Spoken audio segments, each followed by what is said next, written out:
interest in witchcraft and the devil. He's published widely in the area. His most recent books are The Devil, A Very Short Introduction, The Devil in Tudor and Stuart England, and as editor of The Witchcraft Reader. Welcome to the show, Dr. Darren Oldridge. Thank you for joining us this evening, sir. Hello, Dave. It's good to be here. I hope the line is okay. There were some demons trying to interfere earlier. That's what it sounds like. We're getting a little bit of static and buzz, but we'll get through this. I've got to ask you, Dr. Oldridge, where did your interest in witchcraft and the devil begin? I've always been interested in religion, and I guess the devil is really another way of thinking about God and thinking about the conventional side of religion. And when I started looking at the devil, I discovered that hardly anyone else was. So there's a wide open field. There's so much written about conventional theology, but if you start looking at diabology, there's not very much at all. But if you look at the 16th and 17th centuries, people talked about little else. The devil is absolutely everywhere. So I've got all of this stuff to look at, and hardly anyone else is doing it. So I spent the last 20 years doing this, and now a few scholars are catching up, and there's now a small community of devil scholars, but it's still a wide open field. In your opinion, when we refer to the devil, is the devil more a concept, or is it a supernatural being? We don't know anything at all about the devil except what people have believed about the devil. And even if the devil were real, and even if he did appear to me right now in the room that I'm standing in, I still wouldn't know much about him because he would lie to me. So everything that we can say about the devil has to be based on what other people have believed, and that's really all that historians can do. So I would say the devil is a character in Christian mythology, and that's the best way to understand him. Whether or not people believe that character is real is up to them. For me, he is a figment, but either way, the only things that we can say meaningfully about him are about what other people have believed. All right, and then if you could, with your study into religion and witchcraft and the supernatural, break down for us. I don't know if over here on American soil, if we have a full understanding or grasp of really what witchcraft is. We have the Hollywoodized version of it, but I don't know. Is there much of a difference between what we perceive witchcraft to be and what it truly is? Okay. In the age of witch persecutions, witchcraft meant at least three different things to people. Most people believed in bad magic, and bad magic was just the harmful version of the manipulation of unseen powers, which everyone accepted was possible. And if you used magical powers to do harm, that was witchcraft. And that was what most people were scared of. There was also a belief that these harmful powers were connected in some way with the devil. That's where the devil comes in. So a fewer people believed also that witches entered pacts with the devil in order to harm their neighbors. And then there was a much smaller group of people who were mostly well-educated who believed that witches actually gathered at night in order secretly and dreadfully to worship the devil and to offer horrible sacrifices to him, as well as making pacts and practicing bad magic. So there were three different levels of belief. The most common was that simple belief in harmful magic, but as you move away from popular culture and towards the beliefs of more educated men, you move closer to this more terrible and more dramatic idea of the devil as a kind of secret satanic conspiracy. Has there ever been any real proof of magic? Of magic? Right. When we talk. Goodness. Yeah.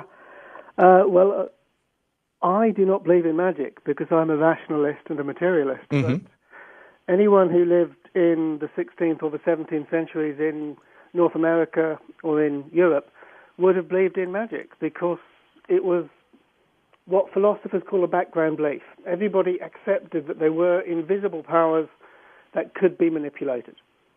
That was almost universally taken for granted. And also within Christian culture people accepted the authority of the Bible, and the Bible is full of spirits. There are, in the Hebrew Scriptures and the New Testament, some 200 references to angels. And in the New Testament, the most common miracle attributed to Jesus is the dispossession of people afflicted with evil spirits. So there was really strong reason to believe both in the existence of occult powers, and all that means is invisible forces that can be manipulated, and also the existence of spirits, because Scripture told us that these things were real. And pretty much everybody accepted that those things existed in the world around them. And if you put those two ideas together, you come up with a world in which everybody was vulnerable, potentially, to harmful invisible forces, either the activity of spirits or the manipulations of unseen powers by people who sometimes could be classified as witches. When people are evoking Satan or the devil or witchcraft, trying to call upon spells and craft some kind of experience, and I know that you said back then people had a wider belief in these things, and what was going on. Do you believe that with the concept of intention and the concept of many of the things that are latent within us as human beings, that we have had the ability to do things that would appear to be magic-like? I think so, yes. I think that if you take into account the living conditions of people 300 or 400 years ago, in agricultural economies that were very poor, where everyone depended on everyone else, most people lived in big, extended households, and people saw one another day to day, and there wasn't really any privacy at all. I believe in cultures such as this, people could influence one another through bad feeling.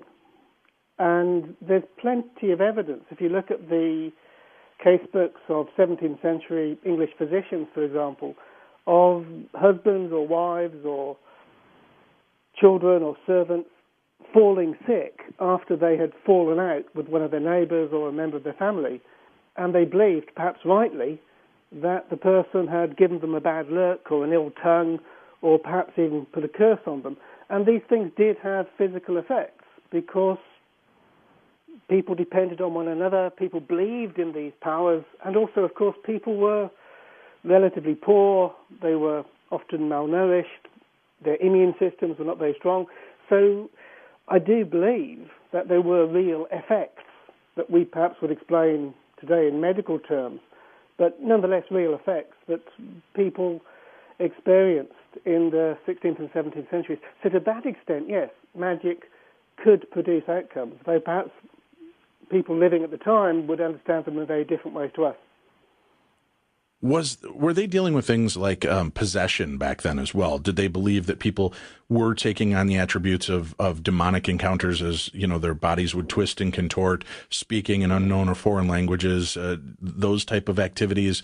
Or was that not until later in life that type of, and I'm talking more like maybe coming out of the Dark Ages, real belief in possession taking place? Possession is really important from the late Middle Ages, by which I mean the late 15th century, through the 16th and the 17th centuries. What historians call the early modern period was really the golden age of demon possession. And it was relatively common, and it was very easily identified. The symptoms were remarkably consistent. People would writhe, and they would yell, and they would recoil from pious things. Depending on whether they were Catholics or Protestants, they might recoil from the words of Scripture or the sprinkling of holy water. And their voices would change. Their voice would become deep and guttural, or it would be shrill. And it would seem to emit from parts of their bodies other than their mouths. And their heads would twist, and their bodies would, their legs and their arms would twitch.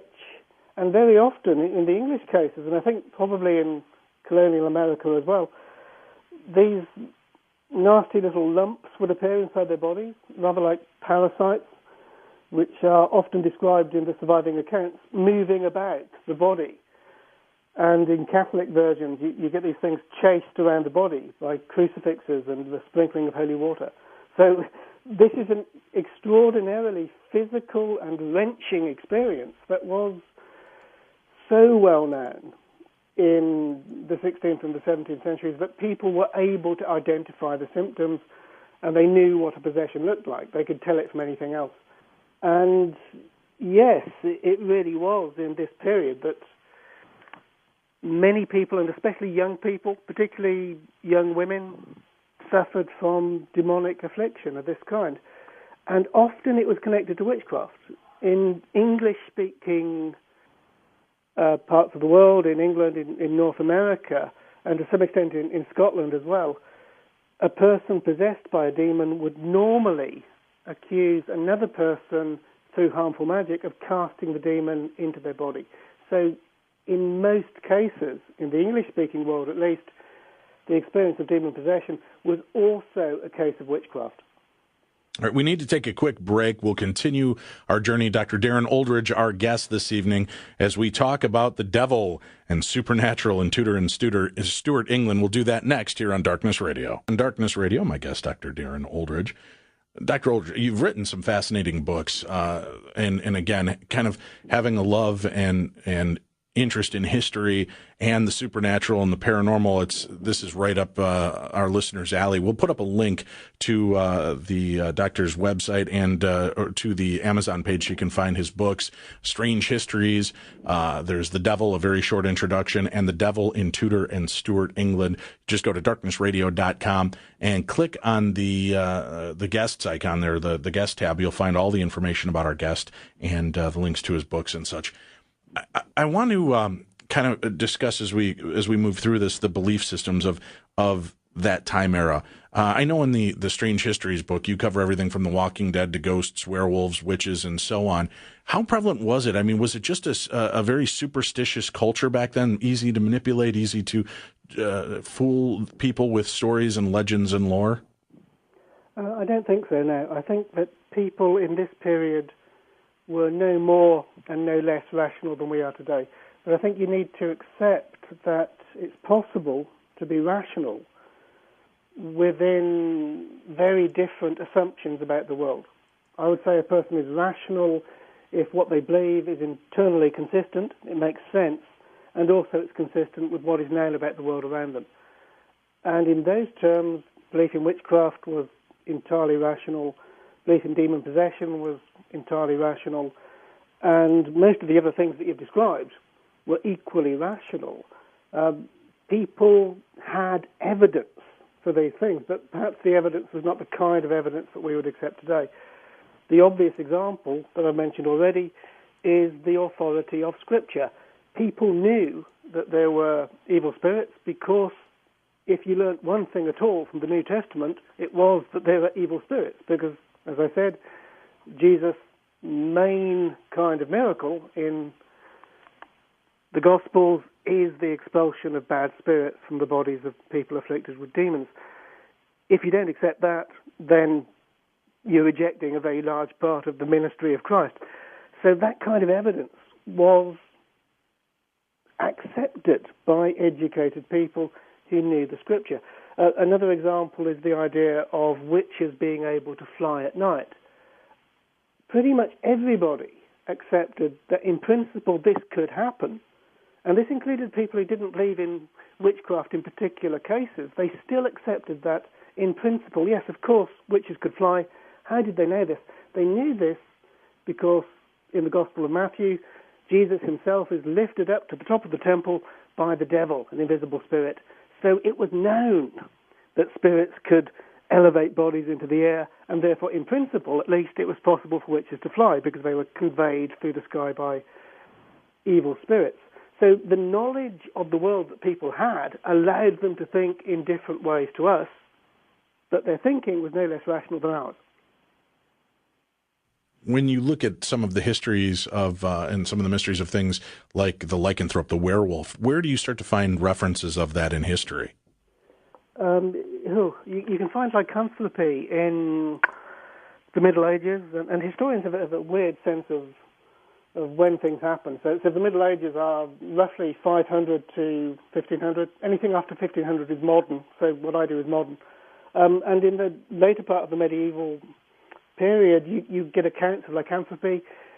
In the 16th century, they are far less common than accounts of witchcraft, but they do crop up. And there are also connections between people accused of witchcraft and lycanthropy, because it was believed often that witches could transform themselves, presumably through the powers of dark spirits, into other things. They could turn into animals, they could turn into hares, they could turn into wolves, they could turn into foxes. So that's part of popular knowledge of witchcraft. Educated men tended to be rather suspicious of this idea of transformation, and they were suspicious mostly because they doubted that it was possible for a human soul to inhabit the body of a different kind of creature, because they thought that human souls had been made by God to inhabit human bodies.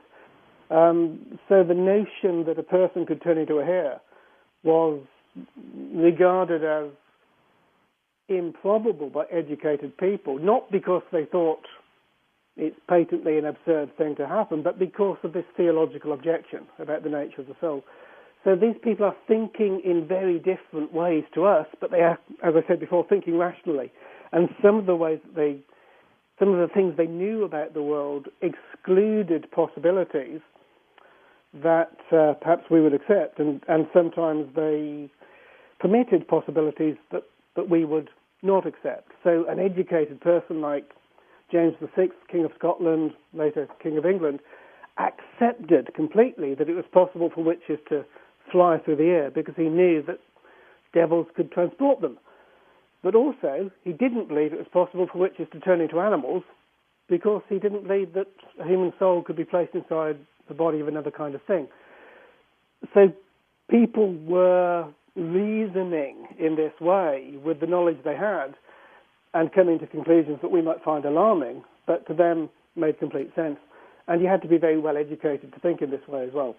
So lots of the accounts that survive of all of this stuff are not what we might think of as peasant superstition, and they are certainly not hysterical accounts. They are often very closely reasoned, indeed turgidly argued, and rather tedious texts that systematically work through the various possibilities and come up with conclusions like, yes, of course, witches can fly. This is how it happens. No, of course, witches can't turn into wolves. This is the reason why. So within the knowledge of the time, people were reasoning to conclusions that we might find absurd, but they weren't doing so because they were superstitious. They were doing so because they believed things that we no longer believe. You know, something that's always fascinated me with the idea of lycanthropy is what we know about the idea of remote viewing at this time. And I know that in some of the gypsy cultures and in some of the witchcraft cultures, they have familiars. They're animals that they feel psychically or mentally linked to. And whereas the soul may not inhabit these creatures, I often wonder, can we make a connection with, you know, we have connections with loved ones. We can get that feeling that something's wrong and know it. Can they make these connections with animals, or at least in their imaginative consciousness, did they believe that they were, so therefore in essence they were transforming, but not necessarily physically, more in a mental state to these animal forms and able to see and experience things through them in what would have been like an original form of remote viewing? You do get accounts sometimes from Scotland and occasionally in England, and more often I think in mainland Europe, of witches confessing actually to transformation into animals. Some of this stuff is dubious because many of these confessions were obtained under duress. But in some cases it does seem that witches believe they really could do these things. What's much more common, however, particularly in the English-speaking world, is the association between witches and these things that were sometimes called familiar spirits after a passage in the King James Bible, but which ordinary people referred to as bugs or imps. And these were closely identified in English, and I expect also in colonial American witchcraft, with harmful magic. People would protect themselves against these nasty little bugs that they believed could come skittering down the chimney or perhaps enter in windows and through the doorway and could do them harm. And lots of those cases of demon possession that I talked about earlier that were linked to witchcraft involved these nasty little bugs actually getting inside people's bodies. There are plenty of accounts of people lying in bed at night and feeling this thing sort of scuttering up the side of the bed, and then suddenly they're possessed. And there's this thing inside them like a parasite. And that seems to be something like a witch's imp. And that connection in English and North American witchcraft is tremendously strong.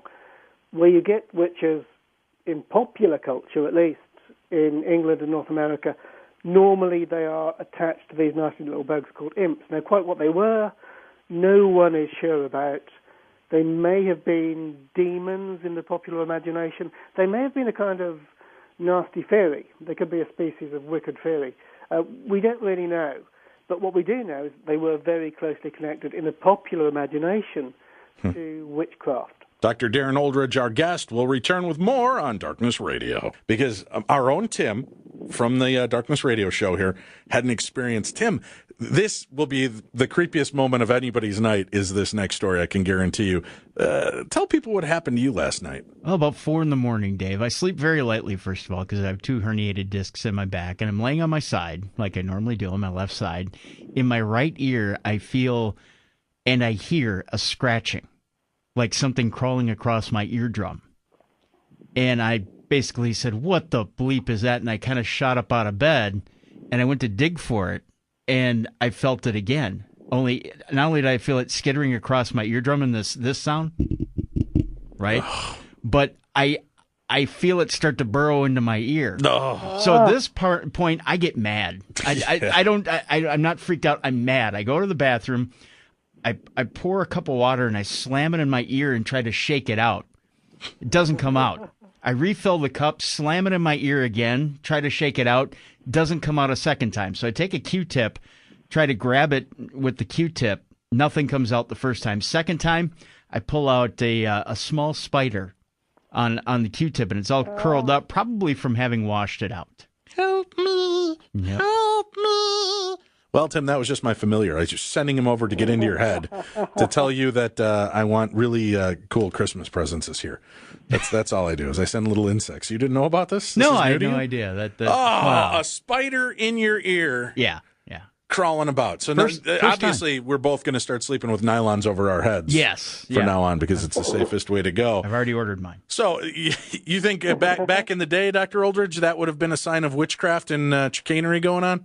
It could be, or it could have been someone with a spider in their ear. Stop it! Really it. Depended upon right. the context. Right. Because people did not accuse their neighbours willy-nilly of this kind of nasty thing. They needed to tell a plausible story, a story that made sense. They needed to have some kind of affliction that was difficult to explain naturally, and many things could be explained naturally, but some things less easily. They also needed someone who was a plausible suspect, that is to say, somebody who had a reputation, often extending for many years, for practicing harmful magic. And lastly, and crucially, they needed to have some reason to believe that this person had a grudge against them, and they might wish to send the skittering spider to torment them in the night. Now, if those three things came together, and they didn't often, but if they did come together, then it was possible to make a more or less plausible case for maleficia. That is to say, an attack using harmful magic, or perhaps sending out some unpleasant little spirit like a spider. When those things fell into place, a person might plausibly be accused of witchcraft. What would normally happen then is some attempt at counter-magic. That's the normal response, because this was a magic-believing culture, as I've said already. So the typical way that people dealt with such attacks was not to go to the authorities, but to go to the local cunning man or cunning woman, who would then try to identify the witch or confirm the suspicions of the person who thought they knew who the witch was, and then practice counter-magic to try to prevent this nasty creature from skittering down the chimney and onto your bed and into your ear in the middle of the night. And there are various types of protective magic available. One of the most common was something that is now called a witch bottle. You could have a bottle that was filled with urine and pins and then sealed up and placed strategically at the entrance of a bedroom or other thresholds like under windows or under hearths where nasty little creatures might skitter down and get inside. And this protective magical bottle filled with urine and pins would keep these creatures at bay. That was the theory anyway. And this is the way that most people, I think, most of the time dealt with supernatural assaults of this kind. It's only really as a last resort that people go to the courts, because people were perfectly well aware that it was very, very difficult to prove what was essentially an invisible crime. It came down to one person's word against another. It was a very hard thing to prove, and consequently the law was very seldom involved in cases of witchcraft. And when it was, what you tend to find is the person has been accused not only of some act of maleficia, allegedly, in the recent past, but they've been accused by others the year before that, sometimes decades into the past. These people have settled reputations for harmful magic. Well, I would think presumably that means that they were getting away with it. I would think that once you suspect somebody is a witch or performing evil and witchcraft on you, I would think the last thing you would want to do is bring them to court. Because if they've already proven that they have abilities that can hurt you, if you are going to take them to court, them snuffing you out should be no problem. Yeah, that's absolutely right. These people evoke fear, and in some cases, one suspects deliberately, they're trying to leverage a little bit of authority in communities where they don't have much, because they tend to be marginal people, they tend to be poor compared to people who accuse them. And I suspect that in many cases they are cultivating reputations for this kind of magical power in order to get a little bit of influence over people who are a bit better off than themselves. And as you say, of course, the last thing you want to do is upset a witch, because a witch might do you or your family harm. What people would try to do is practice counter magic, as I've said, or they might try to reconcile themselves to the person that's done them harm. And of course, all of this escapes the record. All we have to speculate on are those few cases that are brought to court with a backstory. And it's when you look at the backstory that you can discover often 5-10 years of grievance and suspected maleficia and partial reconciliation and counter magic and all the rest of it. But all of this only comes to the surface when legal records are preserved, which means that someone actually is brought to court. But as you say, that didn't happen very often. And in most cases in England, certainly in the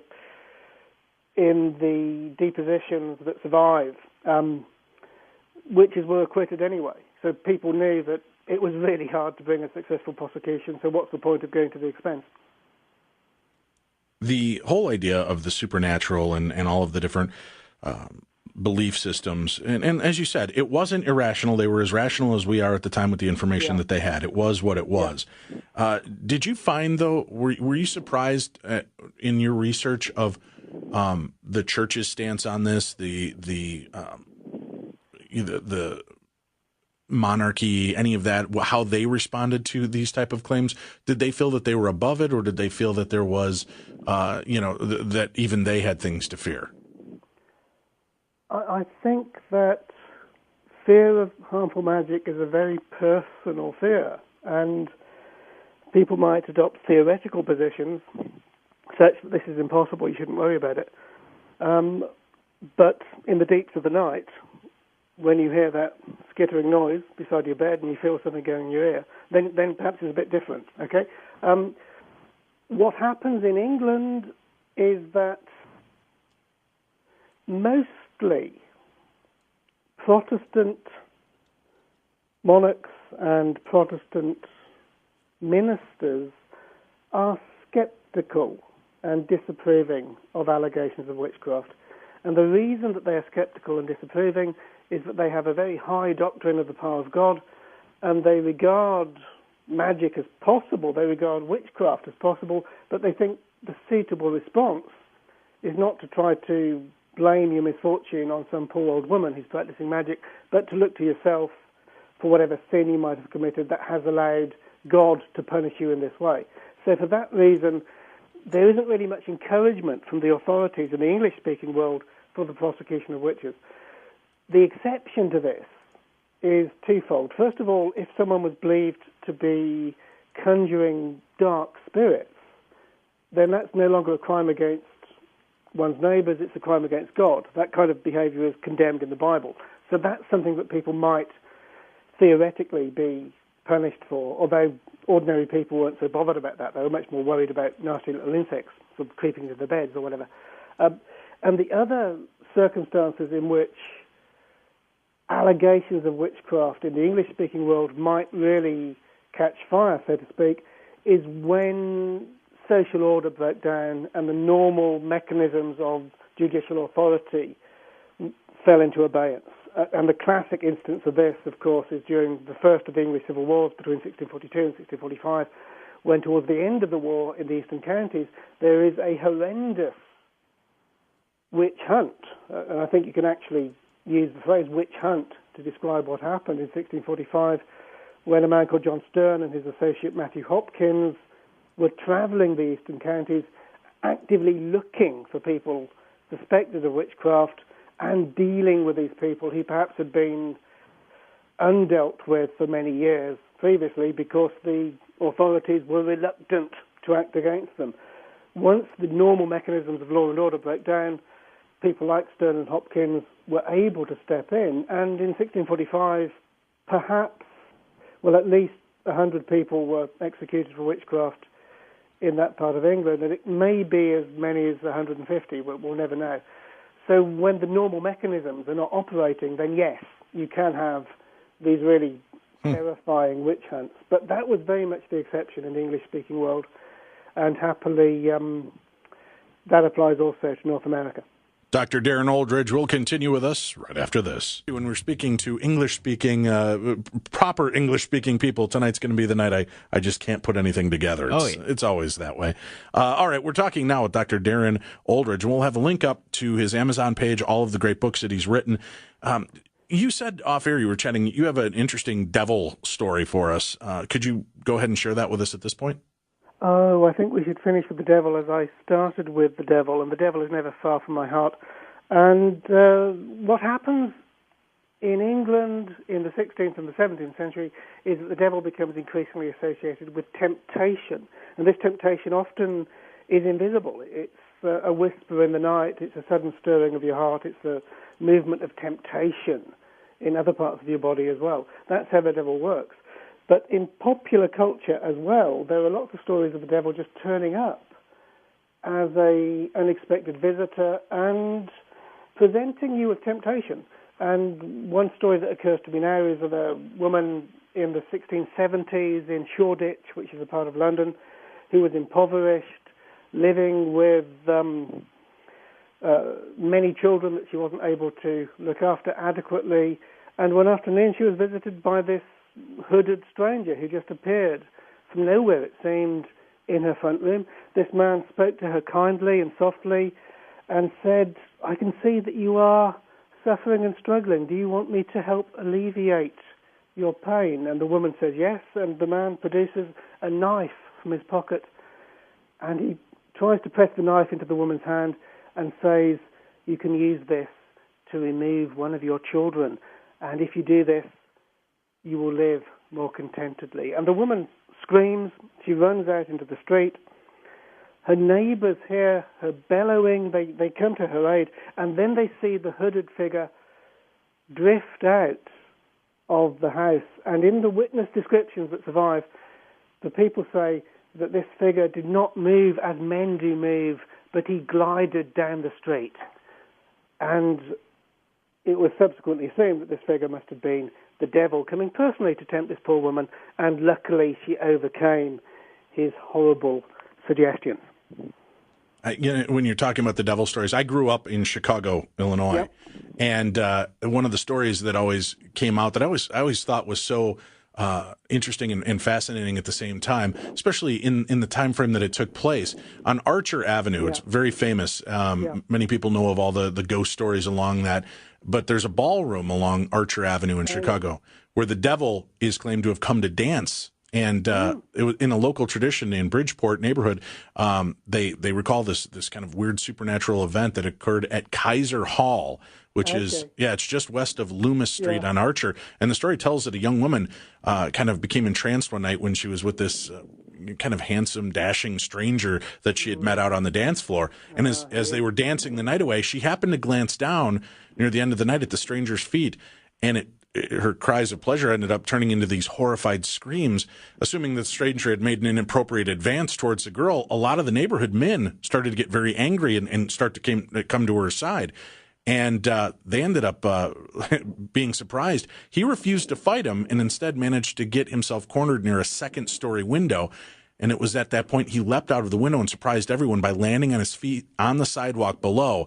And when the crowd rushed to the window to watch him, they discovered him running away. And the folks in the neighborhood said that the man had cloven hoof, that he had that. And, here it is. And that was in the culture. I think it was like the 30s or 40s this took place in the Chicagoland area. And there are many witnesses to this story. Unlike a fantasy fable where one person knew a person who saw a guy who heard about this story, this was a well-documented, very strange case. Oh, and that's absolutely typical. It's a nice example because it's so late, but the records of the 17th century in England abound with tales like this, and they are always well attested because the people who publish these stories know that people don't day-to-day expect to encounter the devil, so you need persuasive evidence, you need lots of witnesses to testify that what is described really took place. And so typically these accounts will include lots of witnesses who describe this mysterious gliding figure or this figure with hooves instead of ordinary feet, or this figure with other extraordinary powers like being able to jump up a chimney or whatever. So there's lots and lots of documented eyewitness accounts of the devil, and he turns out mostly to be a dashing and seductive young fellow who comes maybe not as an angel of light, but as an attractive proposition, but is always exposed in this way, and often before many witnesses. So there's lots of evidence for the devil if you look for it. What you make of this evidence, I'll leave that to you and your listeners to speculate upon. As I said at the start, all we can really say with confidence about the devil is what people have believed about him. I'm curious, as we're going to go into the world of King Arthur for the next few hours on the show, I've got to guess that there had to be some of the twisted histories that kind of crossed into that, especially when you're talking about characters like Merlin and sorcerers. And a lot of the kings, from my understanding, actually had practitioners on their courts that would, cast spells of protection, cast spells for war, and do things along that line. Did you find that to be true, or again, does that just kind of fall into the realm of fantasy and fable? Potentially, skillful magicians could be quite lucrative for their employers, particularly alchemists who propose to turn base metal into gold. So occasionally these people would be employed in courts. And Elizabeth kept her own alchemist, a man called John Dee, who had some influence over government policy. Going back to the Arthurian stuff that you're coming to next, one figure from those stories that survives strongly in the 16th century in England is Merlin, because there are many prophecies attributed to Merlin that are still circulating and indeed being added to and invented long into the 18th century. Merlin remains a stock figure in the literature of magic, and people would buy little chapbooks of Merlin's prophecies to see what was going to happen to the world next. So these figures do linger, surprisingly and strongly, in what we call early modern English magical culture. Well, we've had a pleasure speaking with you tonight, Dr. Oldridge, and I hope as you continue to bring out new books, you'll keep in touch with us and allow us to visit with you again in the future. It's been a delight, Dave. Well, I thank you. And beware the spiders. Yeah. I'll leave Tim alone for a little bit. I won't send my little familiar bugs his direction. Have a great night, and thank you for staying up late with us this evening, sir. Thank you. Take care. All right, Tim, King Arthur, legend and lore, that's always been such a fascinating point for me. I loved Sword in the Stone when I was a kid, and then Excalibur in the 80s. Did you ever see that movie? I did, yes. Oh, man, I love that flick. I must have watched that about 20 times growing up, and I was always so fascinated by the idea of King Arthur and the Knights of the Round Table. And then, of course, as you get older, your changes turn, and suddenly I'm into Monty Python and the Holy Grail. But I just love the whole idea of this, but always grew up with the understanding and belief that King Arthur was nothing more than a fable.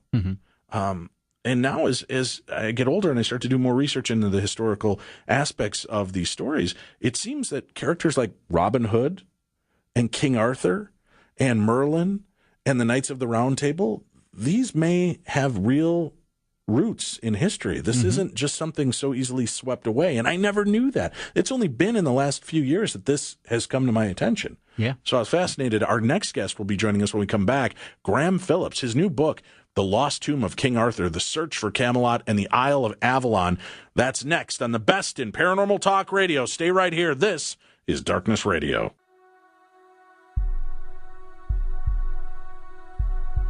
Back. This is Darkness Radio. I'm Dave Schrader. That's Tim Dennis. And Tim, I'm having a big issue. What's that? But before we get in with our guest, Graham Phillips, I need a good demonologist or an exorcist. Really?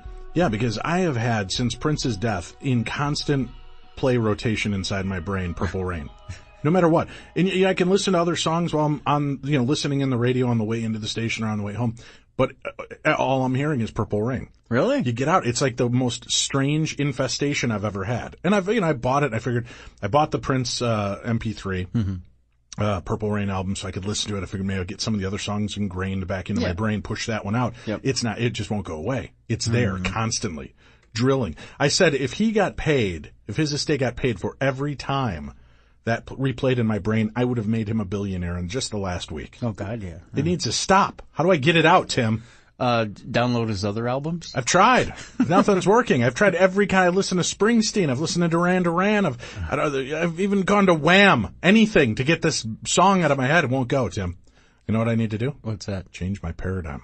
Oh. You know how we do that? How do you do that? Well, I guess we can all go to the Paradigm Symposium coming up in a couple of weeks here in the Twin Cities. Scotty Roberts joining us right now. Scotty, will they have answers? Can Eric Von Daniken get this damn song out of my head?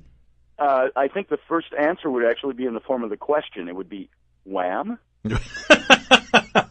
Sometimes desperate measures, my friend. I guess. Yeah. I guess so. You've got the you've got the Paradigm Symposium coming back to the Twin Cities, and it will be the weekend of, what is it, the 12th, 13th, 14th? And the 15th. And the Sunday 15th. The 15th is the last day. Wow. 4 days, Thursday through Sunday, same as every year. And we've got quite a load of excellent speakers this year. And we're going to be held at if you're local to the Twin Cities and you know St. Louis Park, over by Highway 100 and Highway 7 is the Templar Lodge. And we're going to be held in there at pretty fancy digs. Very cool setting for some of the things that we're going to be having going on. So, who are some of your guests that we can expect to see this year? Well, let me give you a quick rundown. Okay. I'll just start with our keynote speaker is going to be somebody that may not be a household name, but he's very big in his field, and it's Lon Milo Duquette.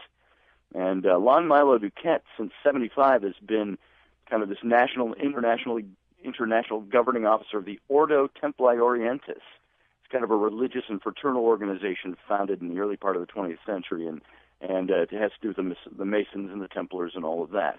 And Lon is he's a folk musician, but he's somebody who has spent many years and written many books kind of putting humor a bit into the very serious topics of hermetics, ancient occultism. And by the way, occult is always a word that throws people. It doesn't always mean Satan. No. Occult has to do with ancient mysteries. Right. And so he's been working with that, and he writes a lot about Aleister Crowley. So he'll be a very interesting speaker, especially at this setting. We've also got some other very familiar names. We've got Scott Walter is going to be here. You've had him on your show, Scott Right. Walter from America Unearthed and Pirate Treasure of the Knights Templar.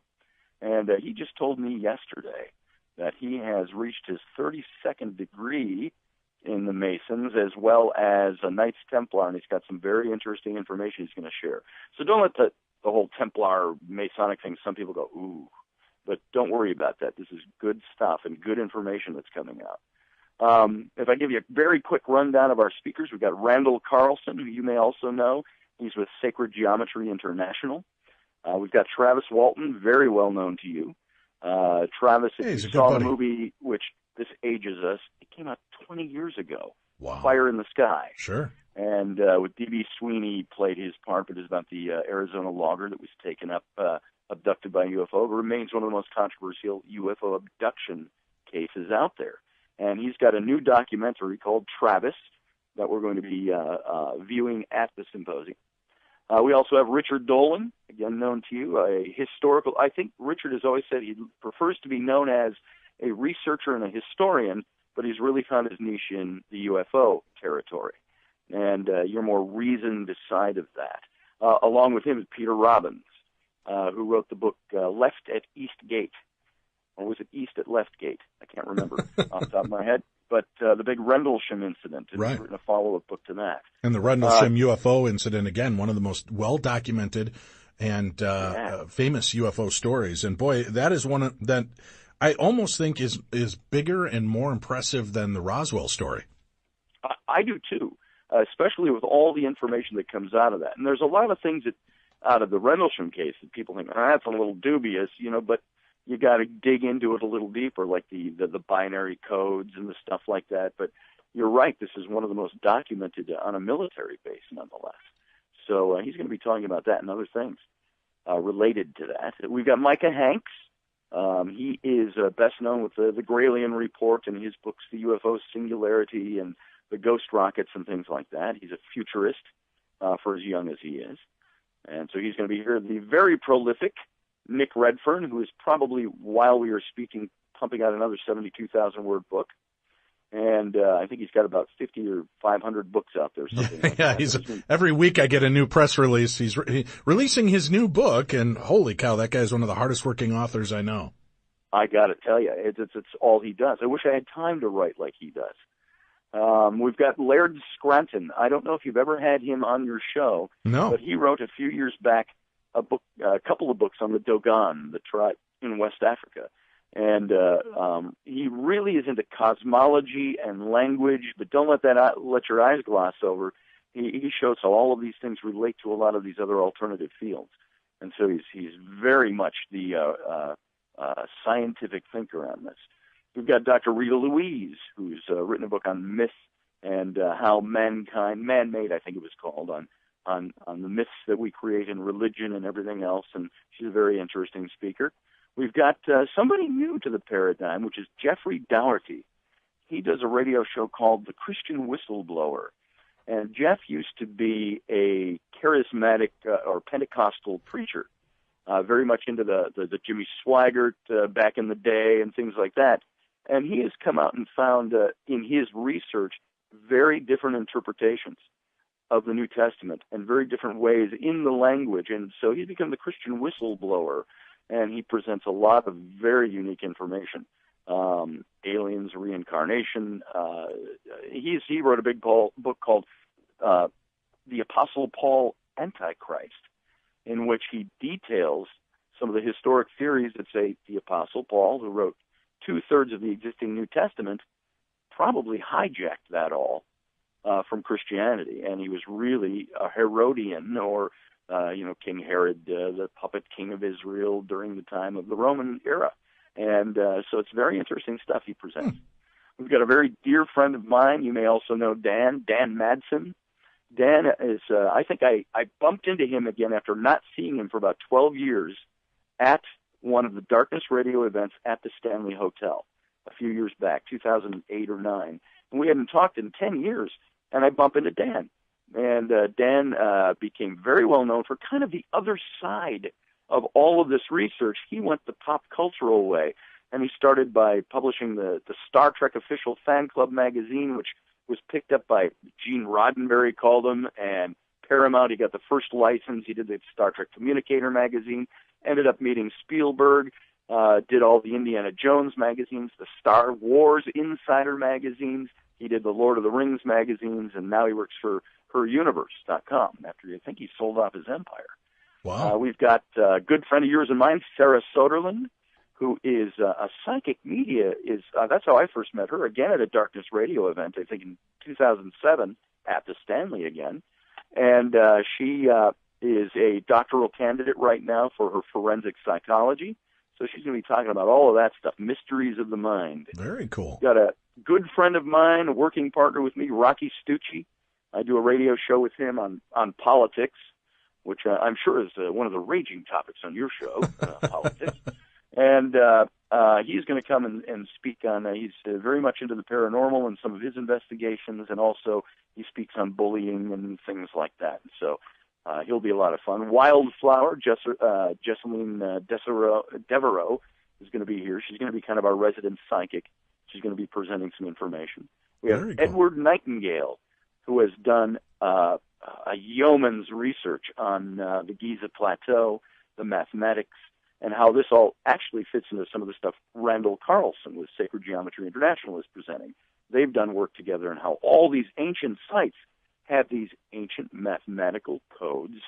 And math, right away, I glaze over on. Right. I can't add 2 + 2 is 4. But they make this so fascinating and easy to digest and understand, and start to see these kind of codexes for yourself. This is awesome, and we got a fantastic lineup.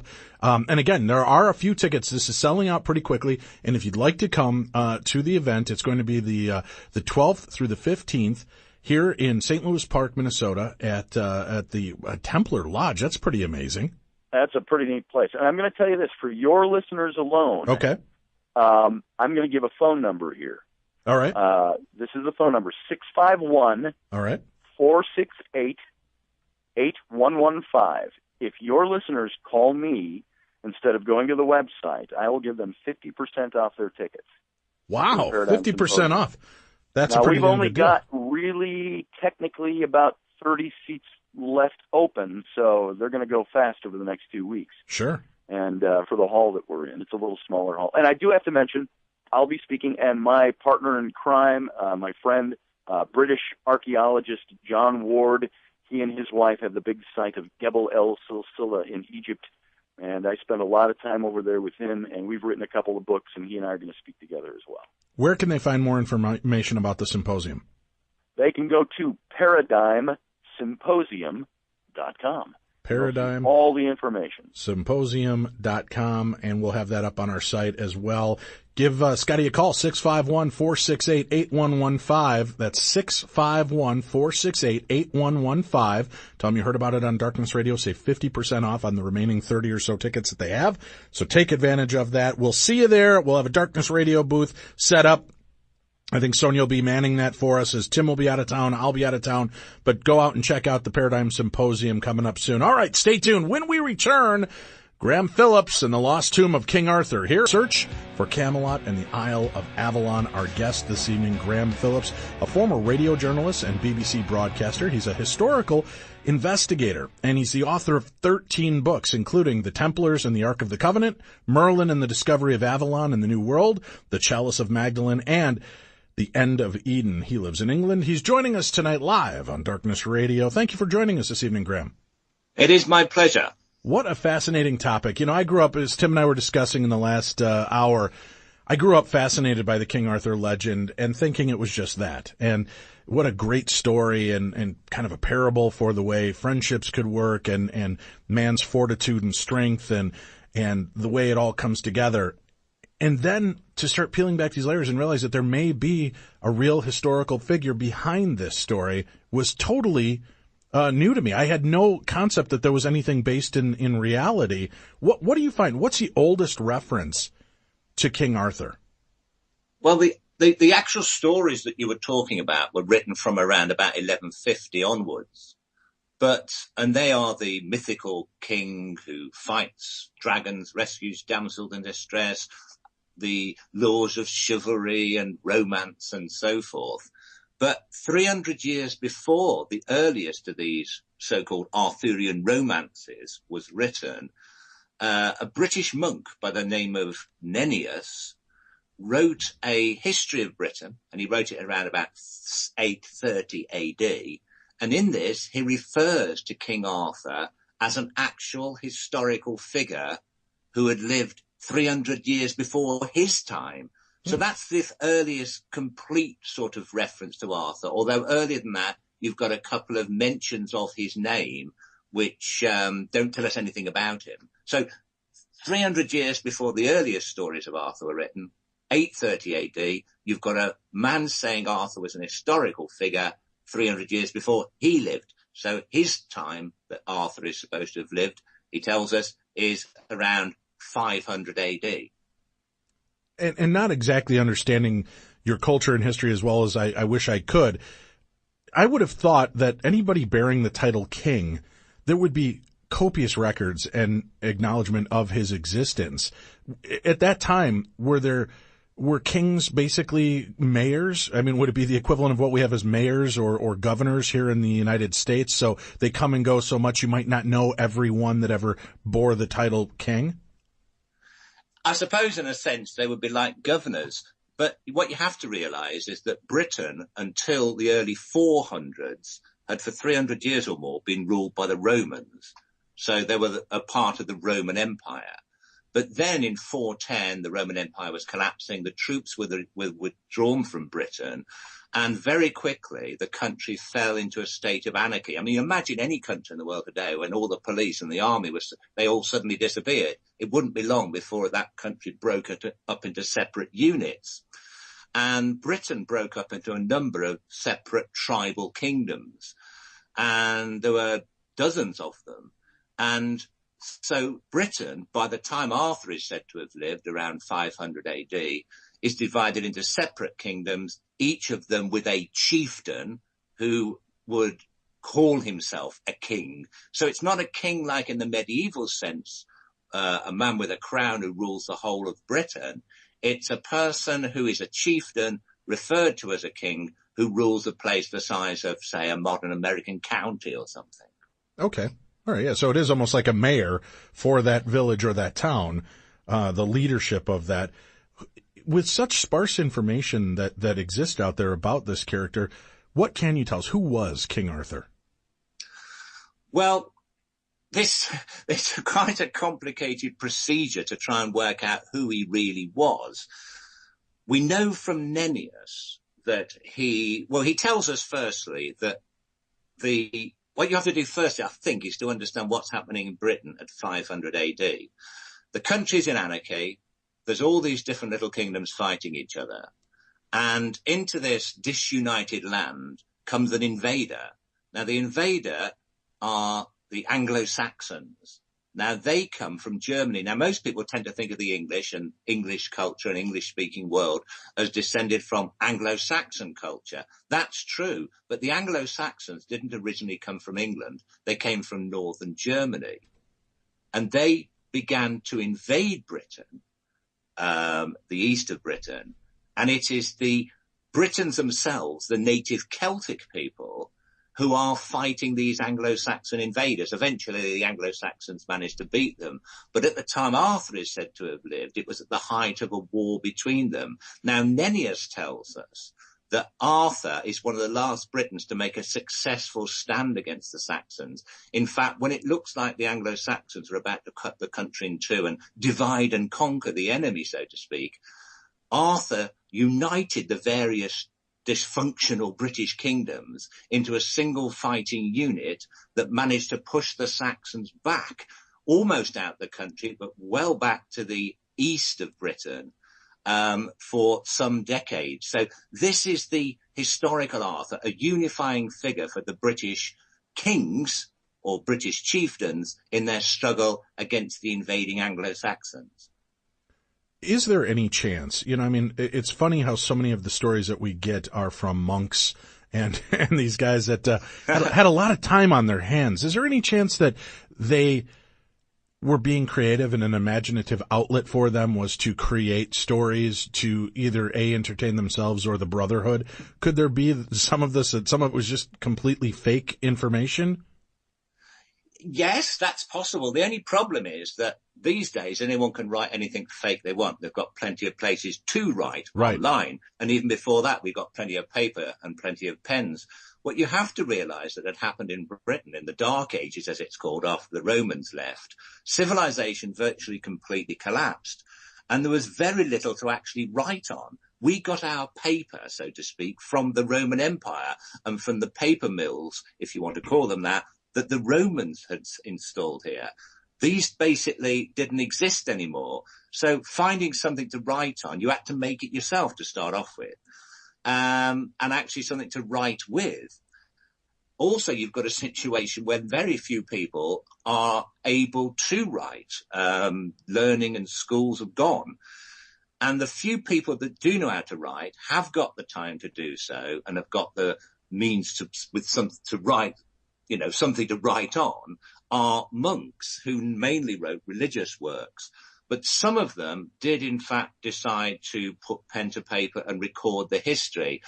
When every single letter that you have to write is written with ink you have to make yourself, with a feather pen that you have to make yourself, on paper you've made yourself, in rainy conditions, inside a freezing cold monk cell. Personally, this is my own personal belief, I don't think they had an awful lot of time to mess around. The people who were writing were pretty serious about what they were writing about. The problem is there are very few of these writings that have survived till today, which is probably why many characters, not only Arthur, went unrecorded at that period. If there was such a little bit of information that survived regarding this man, King Arthur, but he was such a uniting force and did what others had not been able to do for such a long time by bringing people together to fight for one cause and keeping that cause at bay, why don't you think there are more tales and more scripts and things that exist or have been passed down orally sharing the story of King Arthur? Well, I think there were. Even though the earliest of these Arthurian romance stories was written in the Middle Ages, that's the story we know today about Arthur, there are a number of early ones. You asked me what the earliest one was, and that's this man Nennius telling us he was an historical figure. But between when he wrote in the early 800s and the early 1100s, when these romances are written, many stories do survive from Britain, written in the language that was spoken at that time, which is Brythonic, which evolved into modern-day Welsh, so we still can read these things. There were many stories written about Arthur, but he's not portrayed as this knight in shining armour, a king with a golden crown fighting with a broadsword and a lance and living in a great, huge Gothic castle. He's a more down-to-earth, blood and guts warrior fighting the Anglo-Saxons in a historical context. Now, the historical context is that rather than being a knight in shining armour, Arthur would have been a Roman-style figure. In other words, the nearest thing to imagine what he would have looked like and what his armour would have looked like and what his weapons would have looked like, think of a Roman and think of one who's in rather mucky clothes because, they're passing the armour on from generation to generation because the Roman Empire has collapsed. A mucky Roman is probably how you can imagine him. And he wouldn't have lived in a Gothic castle. He would have lived in the kind of fortifications that they had at that time, where a fort would have been surrounded by an embankment, a ditch, and on top of the embankment would be a wooden stockade with defensive towers. That's the kind of historical Arthur we're looking for, and he is recorded in quite a number of stories that have survived. In fact, when you consider that from the Dark Ages, very few records have survived about anybody, let alone stories, if you put all those stories together that have survived, at least half of them include Arthur in some way or another. And there are many historical figures we do know existed from foreign sources, people who came to Britain and then went home and wrote about it, who are not recorded by the Britons. So if you look at it in that way and say, well, if half the actual surviving stories about anybody written during the Dark Ages include King Arthur, he probably existed. Graham Phillips, our guest, The Lost Tomb of King Arthur, when we continue on Darkness Radio. A young king in this, nice armor wielding Excalibur and leading his men and troops into war and coming back to Guinevere in a beautiful castle. How do we go from grungy kind of Roman hand-me-down outfits and storyline to this romanticized version? Where did just a great publicist for King Arthur, or how did this story evolve? Well, in the Middle Ages, the period when these were written, when people were living in Gothic-style castles and kings that did look like we imagine Arthur to lived, many stories were written about earlier periods, such as the legends of Greece and Rome or biblical stories. Well, the thing was that during the medieval period, there wasn't such a thing as the subject of history. There weren't really historians, and those that were didn't really know much about what had gone on. It was only later that people began to collect together documentation and earlier illustrations of what things looked like, and it was much later than that we had archaeology. They didn't know what people dressed like at the time Arthur lived. They didn't know what they were dressed like in the time of the biblical story. So legends of Greece and Rome were often set, for example, in the context of knighthood and chivalry. In fact, if you look at any picture that's painted in the medieval period of the crucifixion, say, for example, where you've got Roman soldiers standing around Jesus on the cross, they're all dressed in medieval armor. They don't look like Romans as we'd imagine it at all. They look like guys out of the 1300s or something. The reason is they had no idea. They could read in the Bible that the Roman centurion says such and such, and these Romans did this to Jesus. They didn't know what they looked like. They just knew they were soldiers. So the tendency was that at the Middle Ages to depict earlier times in context of their own.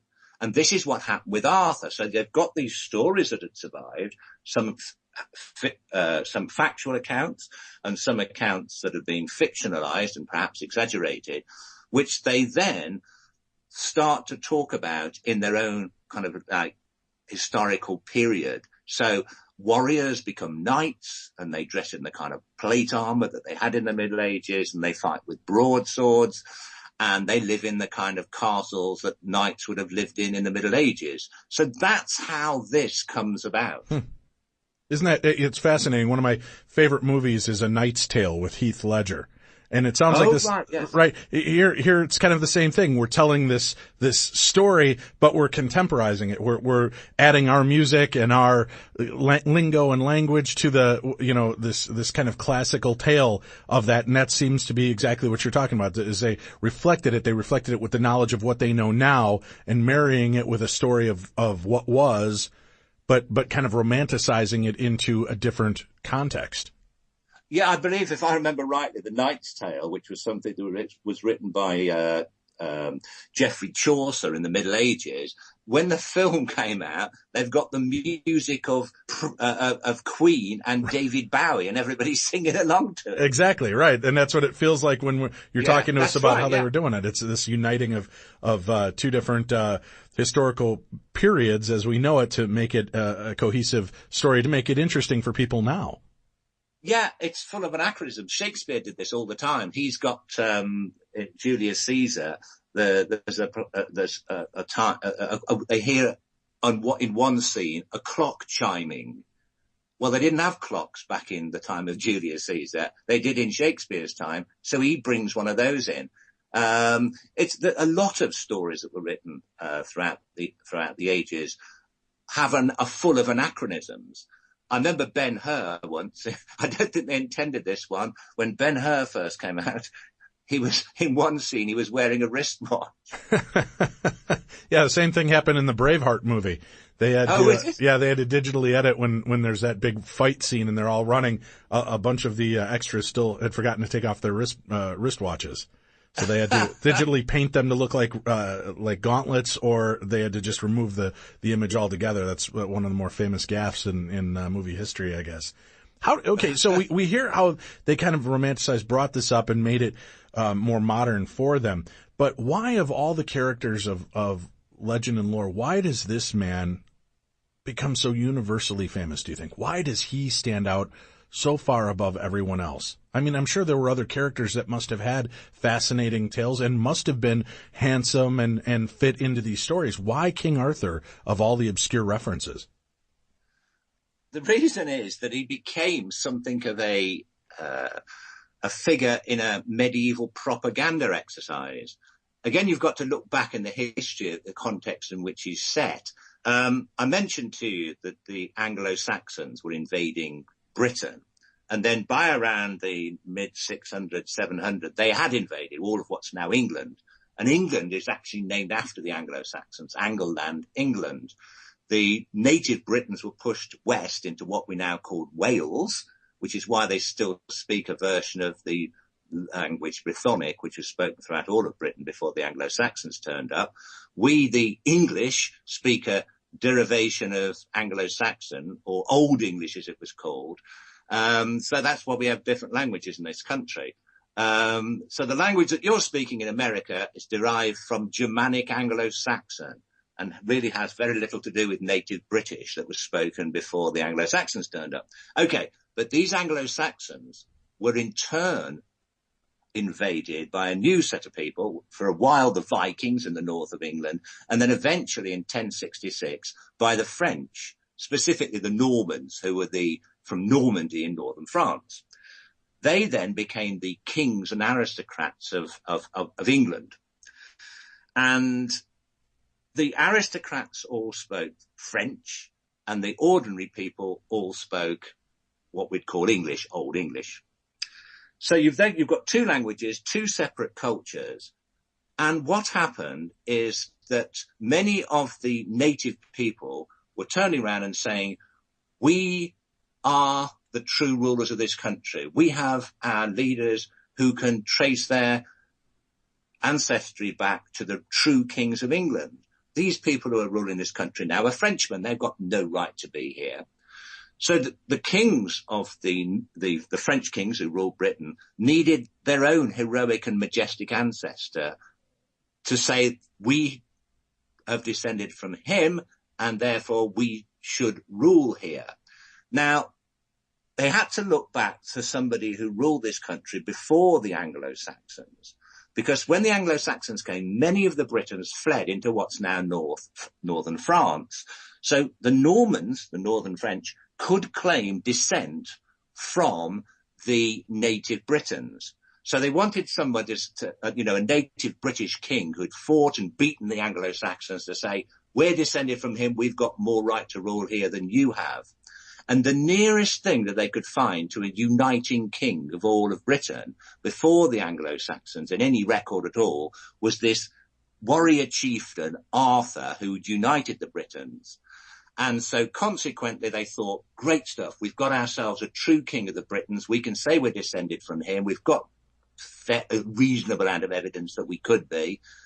And one particular British king, English king, got a man called Geoffrey of Monmouth in the 1130s to write a whole history of this man, King Arthur, and to prove what a wonderful man he was. Write everything you can and assemble all these various legends that have existed, put them all in one book, and we'll put that out as the truth about the man who was Arthur. And he was the first one to really not only put together all the historical stuff that still survived in the 1130s, he was the one who started the tradition of writing these romantic tales of portraying Arthur as a great and mighty, handsome warrior, making stuff up.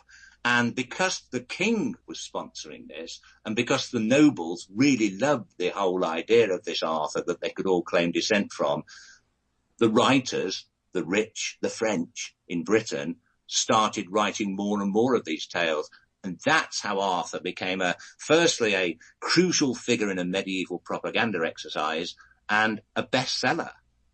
Wow, fascinating stuff. We're going to continue with Graham Phillips, our guest, as we go for the search for Camelot and the Isle of Avalon, the lost tomb of King Arthur, when we continue on Darkness Radio. People start to forget that he was real and that he wasn't just fantasy. When did we start to break away from that moment?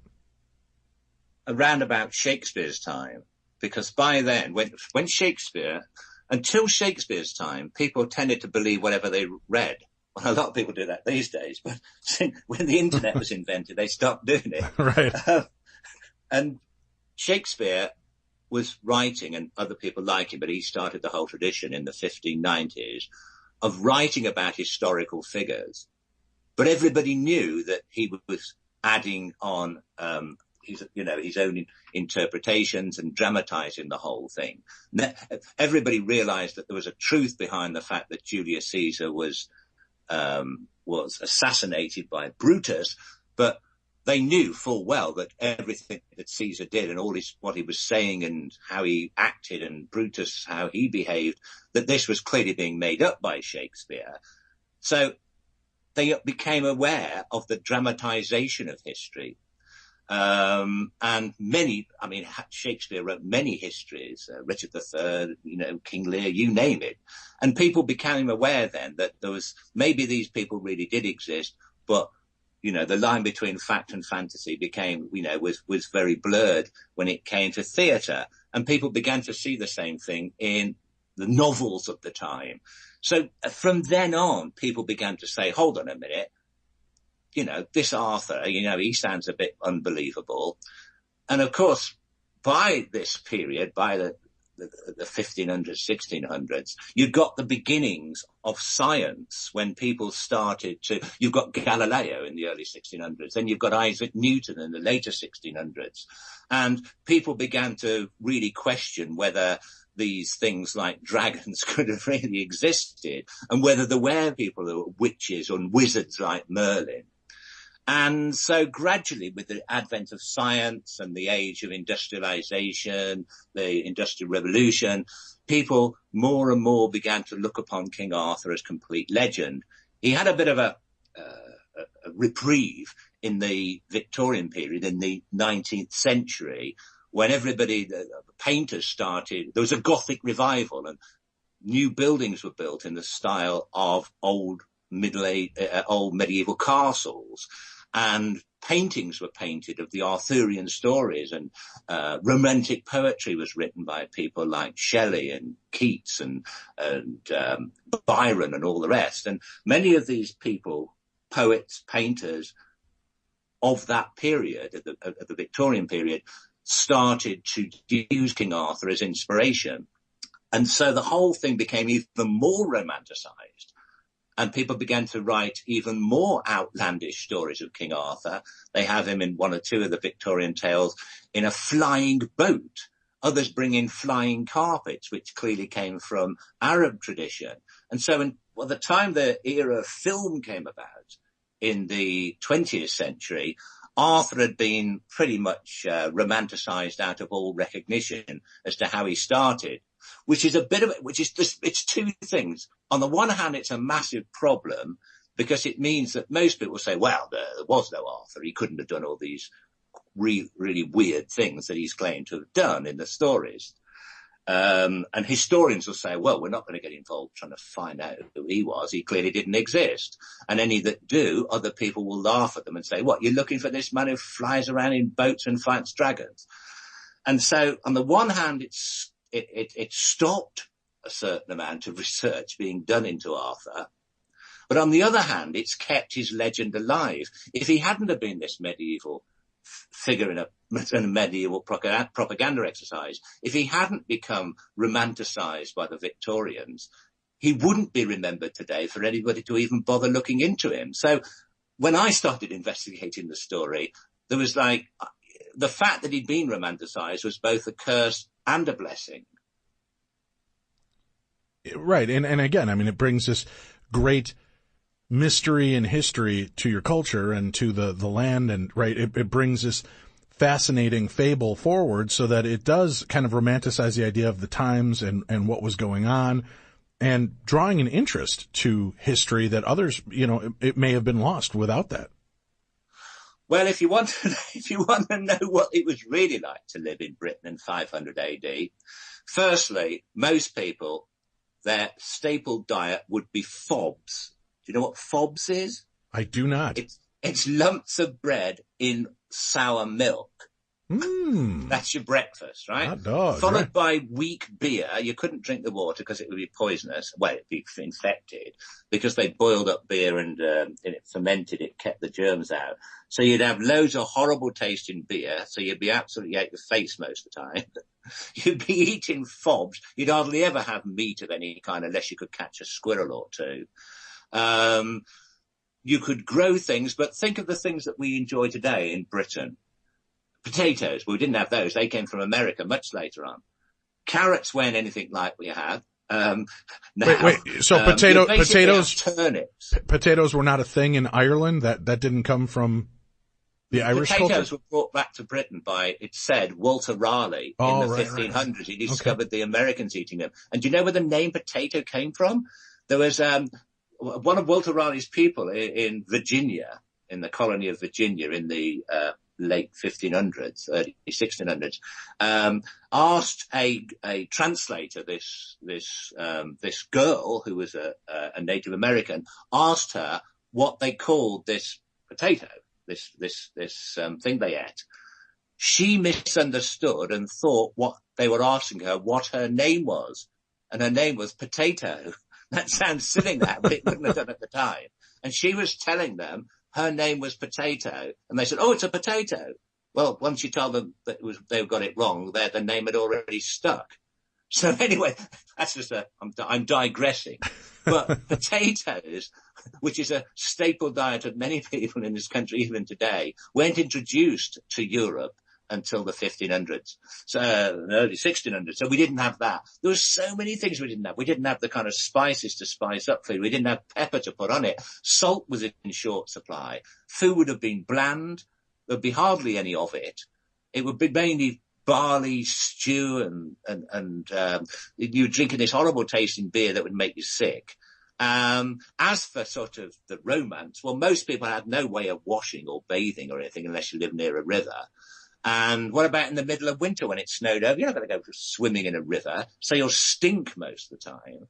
People's teeth would have fallen. The average age of people in Britain, and this was right up until the Victorian period, was not much older than 30. I'm an old, by the time, if you got to 40, you would be a very lucky person. You'd have no teeth. They'd have all fallen out in the most horrendous way. Should I go on? Well, you are. I can almost see a Fabio romance novel the way you're describing this. But it basically, and everyone's fighting for their lives. I mean, I wonder if I went back there, if I'd bother fighting for mine. I think I'd just lie down in the snow and try and reincarnate or something. You're my kind of guy, Graham Phillips. That's exactly what I'd do. I'd join you in that. Oh, this seems like a lot of work. Let's just wait till the next lifetime. So yes, I mean that's it. So I mean no. So life at that time would have been very, very different. But even in the Middle Ages, when we have the romances portraying these knights in armour, most people would have died of septicemia after a small cut in their hand. Wow. with a knife. They wouldn't have sort of been able to sort of take all these wounds that you see in the movies. It's just a flesh wound. Yeah, well, that will probably kill you. Get dirt in it. They didn't understand about that. You could have got septicemia. Tetanus killed thousands of people. Interesting. We have to take our top of the hour break.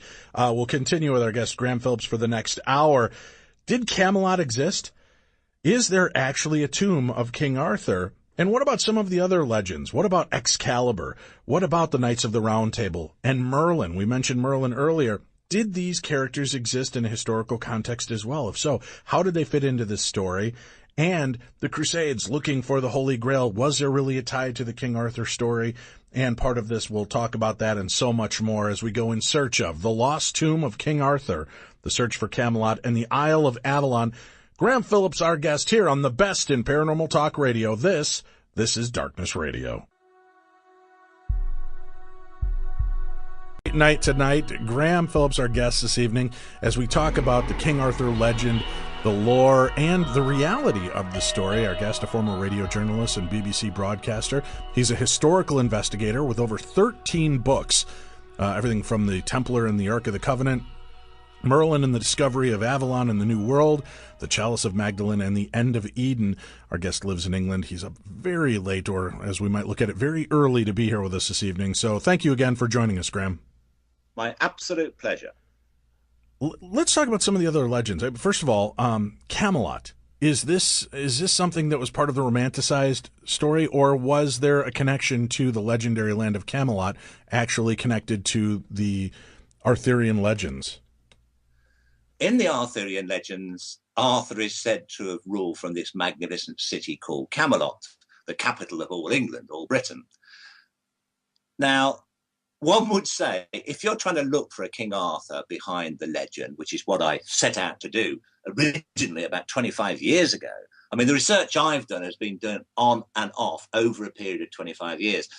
And I've been able to do a certain amount of research, and then I've hit a brick wall because the historical documentation hadn't been discovered to take us the next step, or the archaeological, the science of archaeology hadn't reached the point of being able to do an excavation in the right kind of places to, fit the pieces of the jigsaw together.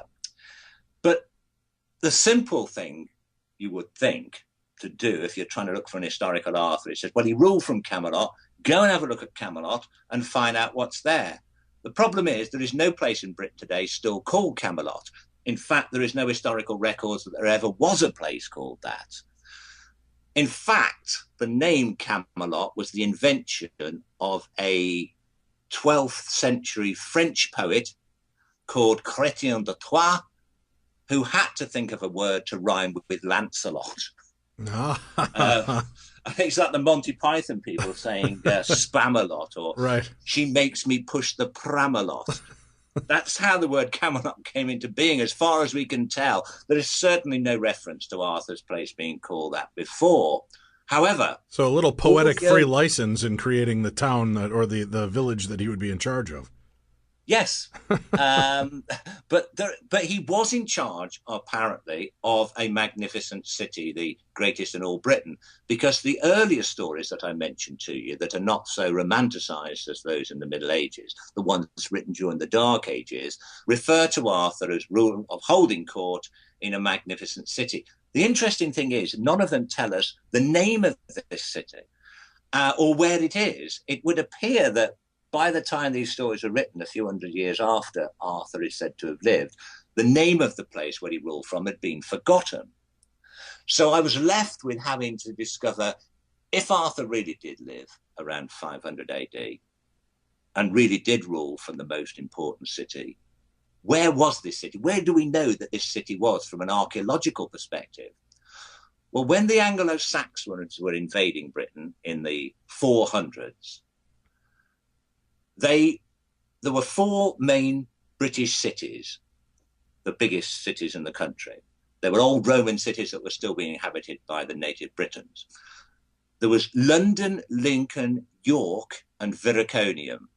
Now, London, Lincoln, and York are all on the eastern side of Britain and were very quickly invaded and overtaken and overrun by the Anglo-Saxons, which left this city called Viraconium, which was smack bang in the middle of England, as effectively the capital of Britain. So that's where I decided to look for an historical King Arthur. And when you go to Viraconium now, it's about 4 miles to the east of a town in the middle of England called Shrewsbury. It stands outside a little village called Wroxeter, just with a few houses there. But unlike the other cities, London, Lincoln, and York, which were later modern cities, so if you wanted to do archaeological investigations to find out what Dark Age London was like, you'd have to dig beneath streets, office blocks, and apartment buildings. Whereas Viraconium still survives in open countryside, and therefore its ancient ruined walls can still be seen. Over 1,500-year-old ruined walls still standing in countryside. Now, this has meant that archaeologists have been able to excavate here and discover exactly what was happening at the time Arthur is said to have lived. And incredibly, when many other old Roman towns were being abandoned for more easily defensible hilltop sites, Viriconium was not only still being inhabited, it was a thriving city, it was growing, it was massively refortified. And right at the heart of it, archaeologists have discovered, there was a large palace built, a large residential building that seems to have been the seat of an immensely important warlord. And this is exactly the time that Arthur is said to have lived. So from the archaeological perspective, if there was an historical Camelot or whatever it was called, then Viriconium would probably be it. Viriconium. All right. When you're digging in and you're researching that, now you see that there's something that is there. You know about this fortification. You would think that if something survived or some kind of history of that, why would there not be associated names to that time era? The problem is that during the early Dark Ages, 400s, 500s, and the 600s, very few records have survived for us to examine today. The reason being, I mean, for example, when we talk about Nennius, the man who wrote in 830, it's only a fluke, really, that his book managed to survive. He talks about King Arthur fighting a series of successful battles. He tells us when he was around, and we know it's around 500. But he doesn't tell us that much about him. You go back earlier, and you've got a blank period where no one's writing hardly anything. We do have the writings of another monk called Gildas, who wrote within living memory of the period Arthur is said to have lived. He wrote in around about 545 AD, and he talks about Viriconium being an extremely powerful and important place, and the kingdom around it being the most powerful in the country at the time, around 500. So we know a bit, but we don't really know who ruled from here until a manuscript was discovered not too long ago in the British Library, which includes a series of genealogies, family trees of important British rulers.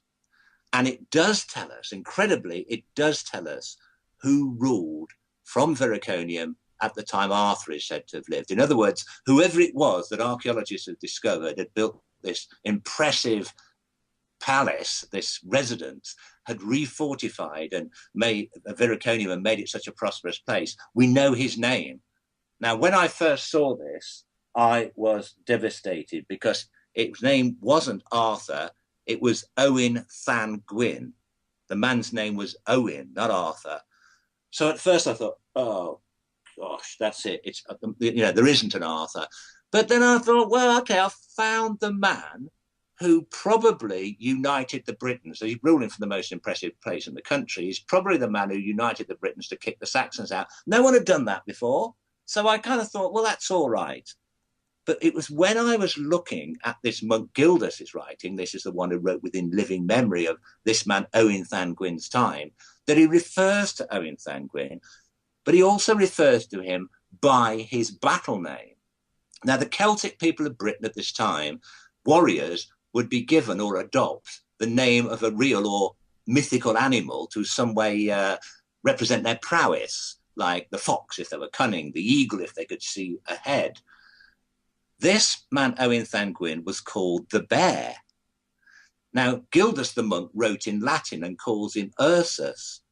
But when you realise that in Brythonic, the language spoken in Britain at the time by the common person, which later evolved into modern Welsh, both in Brythonic and modern Welsh, in any Welsh dictionary, the word for a bear is Arth, A-R-T-H. So the man who ruled from the most powerful city in the country at the time Arthur is said to have ruled from the most powerful city in the country was called Arth, which could probably very well have been Latinized into the name Arthur as the years went by. So I really believe I found the man behind the legend. How all of these people fascinated by this, and I know there's been documentaries about this case. How is it that nobody else was able to stumble upon this history before or make these connections, and it opened up to you? I was lucky because I came investigating this at the time that the Viriconium was being excavated. until the 1990s, when I first started doing this research, there was the amount of work that had been done at Viraconium hadn't revealed that it had been reoccupied and was a major city in Britain in 500 AD. We didn't know that. So everybody was concentrating their efforts to look for Arthur, those that were investigating him, in the southwest of the country, a few hundred miles away, around places that had traditionally been associated with him in the Arthurian story of the Middle Ages. So the reason that no one had actually looked into this is because nobody knew that Viraconium was important until after the 1990s. You've uncovered this bit of information. First of all, why have you not received knighthood for finding this stuff, Graham? That's what I want to know. You're able to prove that this existed, and you've got the connection, you've got the names. Why, with as popular as he is, why is this not exploding as much? I think two things. One, the actual full story of everything has only just been put together. The book is only just out. You know, you talked about my book, The Lost Tomb of King Arthur. This is the book that is telling this story. Bits and pieces I've found over the years, and bits and pieces have occurred in different documentaries that have been made about my research.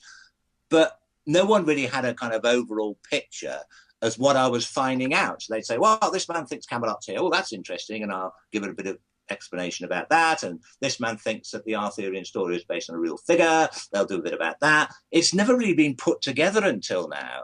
I doubt if I'll get a knighthood, but at least somebody might turn around and say, Graham, come and visit the Queen.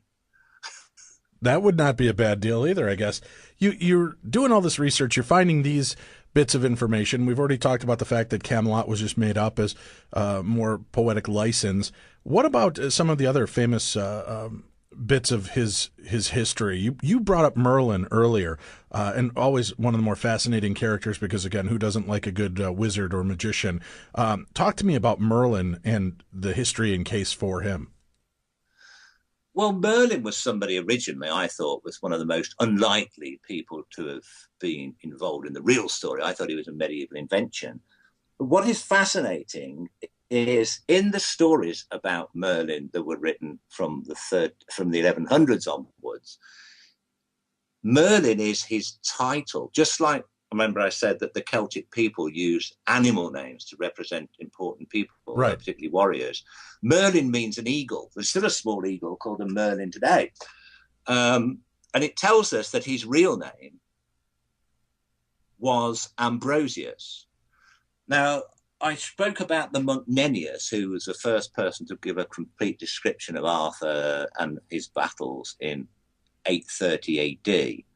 He also refers to a man called Ambrosius, who came to rule Britain just before the period that he places Arthur. Now, this man is recorded in documentation contemporary with the time he lived.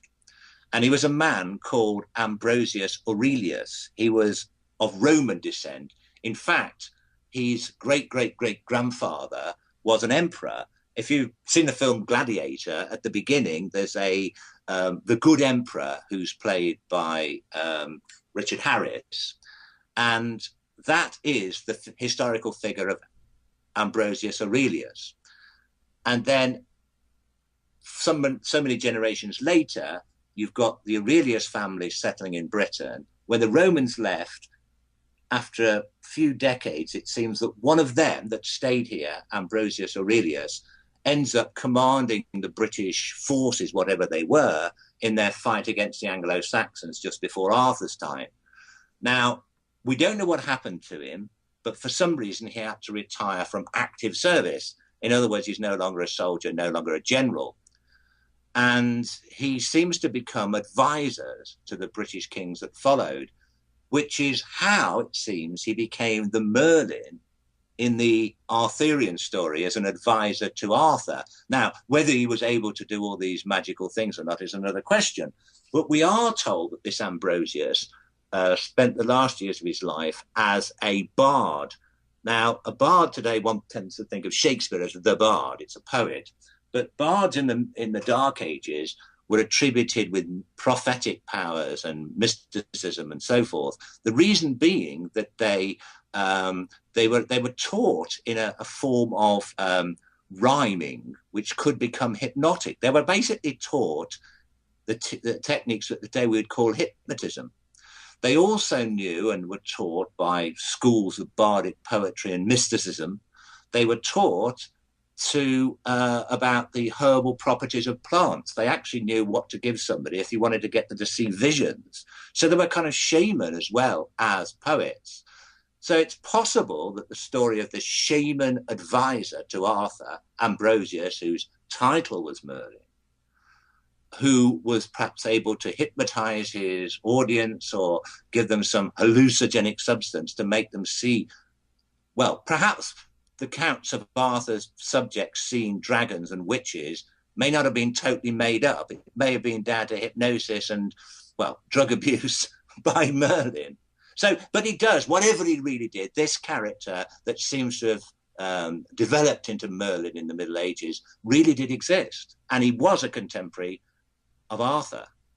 Now, was there, in kind of taking off this topic for a few seconds, I know there are famous stories, you know, even when we look into the biblical references, Pharaoh, some of the other leaders used to have wizards or sorcerers that were part of their entourage. And, right, I mean, during the plagues and the things that were coming down, that God was raining down on them, the sorcerers could replicate some of these afflictions and strange things that would occur.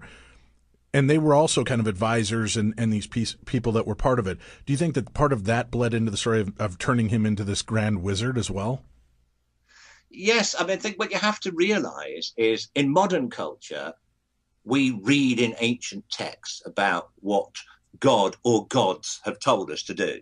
All religions are based on the fact that God or gods of some kind or other, or ancient spirits, have revealed their purpose for humanity, and it's been written down in ancient books. And we read these ancient books, and preachers tell us to look at this book, and so it says in the book of Exodus, or so it says in some other religious text. We have to ask ourselves when we're looking at history, how is God, or how are these gods talking to people? For example, if you look in the Bible, and you look in the book of Exodus, for example, and you say, and God said unto the Israelites, how is he doing this? We know that on one occasion, apparently he descends upon Mount Sinai and talks to a booming voice. But most of the time, as the Israelites are pitching tent somewhere, and God spoke unto Moses saying, or God spoke unto the Israelites saying, or God spoke unto Samuel saying, how is he doing this? Is it in their own mind? Well, if we look at the way in which most ancient cultures go about this, like the ancient Greeks or Romans, they had oracles. They had people who were mediums, if you like, who would channel the gods or the spirits. And it seems that probably you've got some ancient prophet of the Israelites who's doing the talking for God, goes into a trance. You've perhaps got, and certainly we know in ancient Egypt that the priests in the temple would be doing the talking. So they'd stand beside the statue of the god and they would do the talking for the god. So in most ancient cultures, until Christianity developed and other religions, more modern monotheistic religions developed later on, most ancient cultures tended to have people whose job it was to channel the god, the gods, or spirits. And if you didn't have one of these people or an entourage of such people, you pretty much wouldn't be believed by the people you were trying to rule over. And I think this is probably the importance of Merlin. I think it's the importance of many of them. But when we do know more about some of these characters in the Dark Ages, some of these rulers, they've all got these bards, these advisors, who probably also tell the future and channel whatever spirits or gods or saints they happen to believe in. What a gig, right? I mean, what a job to get, because here you can say that this is what I think God wants, or you speak for the God that you're doing this for. So basically, you're leading the country. You're leading the leader by giving him this sage advice coming from the gods, and then if perchance it fails, it could simply be hung up on the fact that your faith was not strong enough, Or, right? I mean, wouldn't that have been kind of the out for most of these bards? Well, this is exactly how Merlin is portrayed in the medieval romances. And if you've ever seen the film John Boorman's Excalibur, that is based on the real hardcore medieval romances. Right. And you can see Merlin in that. He is the real power behind the throne. He orchestrates the whole thing. And at the end of that film, like at the end of the romances, Merlin says, you know, the time of the old gods is over. My time is over.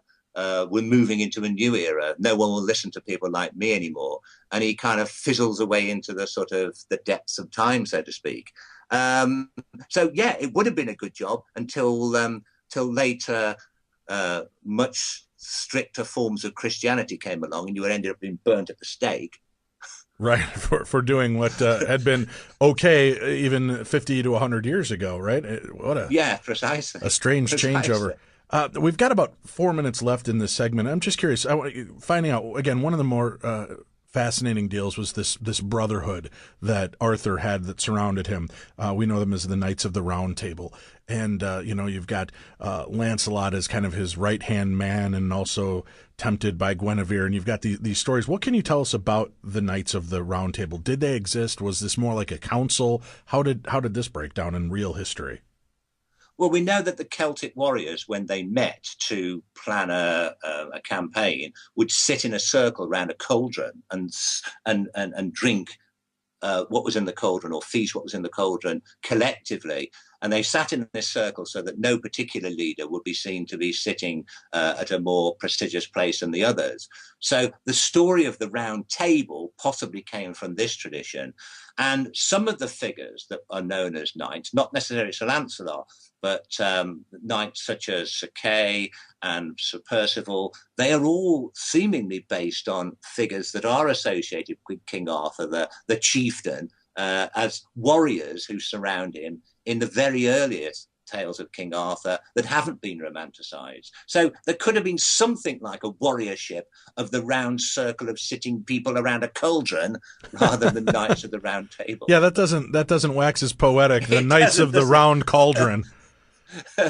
And I would think that would even sound like it's got a tint to witchcraft involved. What about Galahad? I mean, are these characters also, you said Lancelot might not have fit into there. Was he more of the romanticized kind of, because again, you look at characters like that, if he doesn't really fit into the historical relevance of it, he's a great plot twist, right? He's a great character to infuse. Here you've got this loyalty to man and country, this loyalty to his king, and yet this forbidden love story and kind of the way it all came together, but yet he was still willing to, in love of his king and country, which sounds like parable to me, right? You're trying to show that no matter what, even in the face of true love, you have to choose what's right over all of that. And it seems like most of those characters might have been evolved into a parable to teach us. That's true, but they actually evolved separately. Like Galahad, you mentioned, was already a figure, a knightly, romantic, heroic figure that existed in literature separate to Arthur in the Middle Ages. He got tagged onto Arthur. That's the same as what happened to Lancelot and other figures. The reason for this, it's sort of like Superman in the DC comics. They basically, and you have to add other DC characters to him because he's the best one. So we'll put Batman in there. We'll put Wonder Woman in there. And that's kind of what happened with Arthur in the Middle Ages. Okay, so they connected other characters that had strong fortitude and a storyline and just kind of wove them into one universe. Yeah, but there's about a quarter of the figures that appear in the Arthurian story that we know today that do seem to have been associated with him, although not as knights but as warriors in the very earliest stories. I could eat this stuff up.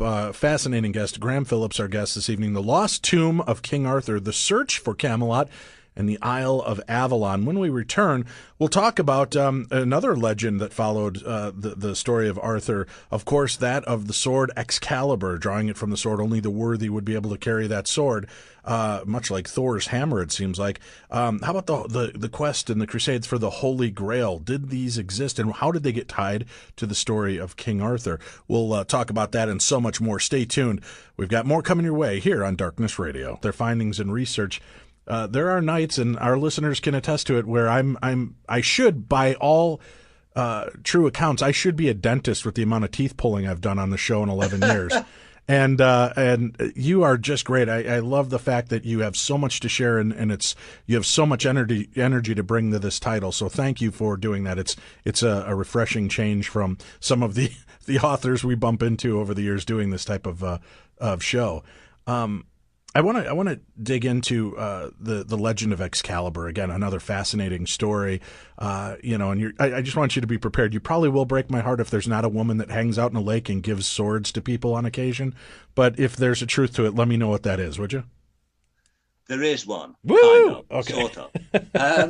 The story of King Arthur we all know and love in Excalibur is that as he's dying, as he's lying mortally wounded after a final battle, he gives his sword to his trusted knight and tells him to throw the sword into a nearby lake. And the knight does this, and when he does, the sword tumbles through the air, and the arm of the beautiful and mysterious nymph-like creature, the Lady of the Lake, kind of like a lake-dwelling mermaid with legs, her arm comes out of the lake, grabs the weapon by the hilt, and takes it down into the watery depths. Now, that is the story of how Excalibur ends up in a lake and what happens to it. This Lady of the Lake character soon jumps out the lake in the story and ferries Arthur across to the Isle of Avalon, which lies in the middle of this lake, on a barge. So most of us tend to think of the Lady of the Lake, well, she takes it down and then she obviously goes back to wherever she lives in under the water with the sword. But the next scene in the earliest stories of King Arthur is that the knight returns to Arthur only to find him being put in a boat by this Lady of the Lake, plus another couple of accompanying handmaidens, and ferried across to an island on the lake for his wounds to be tended. That's the Isle of Avalon, where he is said to have then been buried.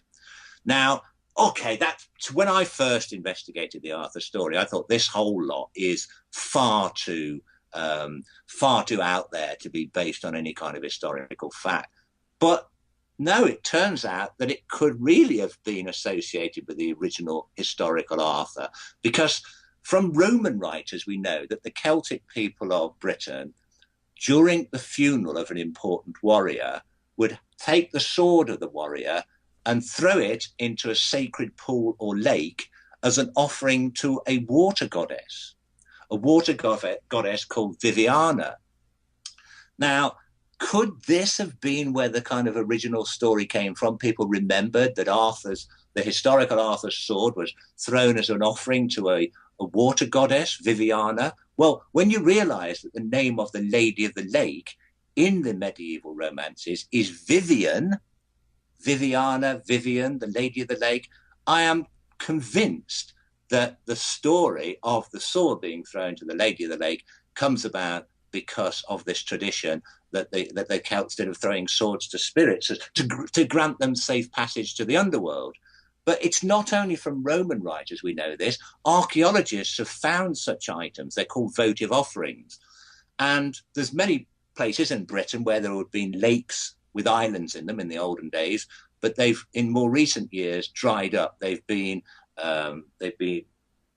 drained for farmland. And so dried up lakes have been able to be excavated by archaeologists, and they've found that many of these ancient sacred lakes, in the dried up mud at the bottom of them, they've been able to find many sacred items that have been thrown into these stretches of water as offerings to some kind of ancient spirits, gods, or deities. And these include many swords. They clearly were not thrown there as rubbish. They were offerings. And in fact, what's really interesting is we know again from the Roman writers that the soldiers who came to Britain saw this being done and started to go native, if you like, and adopt this practice for themselves. But rather than throw swords and precious jewelry, they threw coins. And this tradition of throwing coins into sacred ponds, pools, or springs became the practice of wishing wells that still survives today. Yeah, I know. I get bothered for that every time we go to a local mall and there's any kind of pool of water. I got to give out all my pennies and nickels and dimes for that. All right. It's probably just a pool of water that happened to have got. I've seen people throw any pool of water. People throw money in. Yes, we're a world that needs wishes granted. The Holy Grail. Well, next time you do that, remember it probably started with the story of Excalibur. That's very cool. The Holy Grail and the Crusades. How did this come together with the King Arthur tradition? The Grail tradition is such a complicated one, because we tend to think now of the Grail as being either two things. If you're a fan of Dan Brown, you think it's some significance to do with the holy bloodline of Jesus, that he still has some descendants today. If you lived in medieval times, later medieval times, you would have thought of the Holy Grail as being the cup used by Jesus at the Last Supper, as outlined in the Bible, which was then used to collect a few drops of his blood while he's on the cross. And eventually it ends up in Britain. And anybody who drinks from this cup is cured of all ills, cured of any sickness. And when Arthur becomes ill in the story, Merlin tells him that the only thing that can cure you is if you actually mount a quest by your knights to find this cup that once contained Jesus's blood. And if you can drink from that, you'll recover, and so will the whole kingdom around you, which is falling apart while you're ill. So the knights go searching for this, and eventually one of them finds it. But the earliest tales of King Arthur have the cup as being something completely different. It isn't the cup that was used at the Last Supper. It is used, supposedly, to collect drops of Jesus's blood, but it's used by Jesus's female disciple, Mary Magdalene, to collect a few drops of his blood.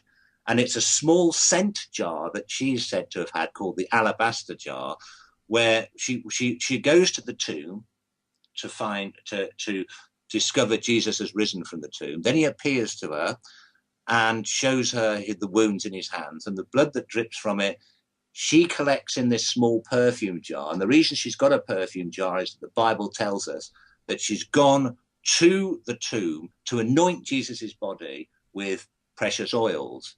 And it is this cup that she uses to contain the blood. This becomes the Holy Grail in the earliest stories of the Arthurian romances. This then ends up in Britain, and Arthur's knights go searching for this. Now, I've written an entire separate book about the Holy Grail and this whole story, called The Chalice of Magdalene, for obvious reasons.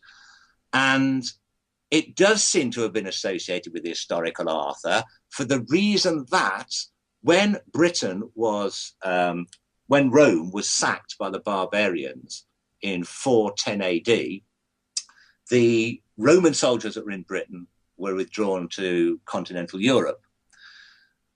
Soon after this, it looked as if Rome was going to be repeatedly sacked. And so any items that were really important had been got out of Rome, taken to elsewhere in Italy, and eventually these items, a convoy of carts carrying the crown jewels or whatever else of the emperors, went to the last place in the Roman Empire, or ex-Roman Empire, they thought would be safe, which was across the sea on the island of Britain, and taken to the capital of Britain. Now, these items included, supposedly, the cup that had been used by Mary Magdalene to collect Jesus's blood, the original Holy Grail.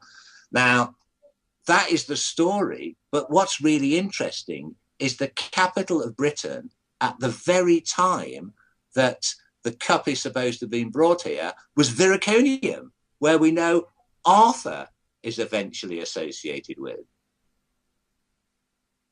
You've got great ties. I mean, this is a fantastic story.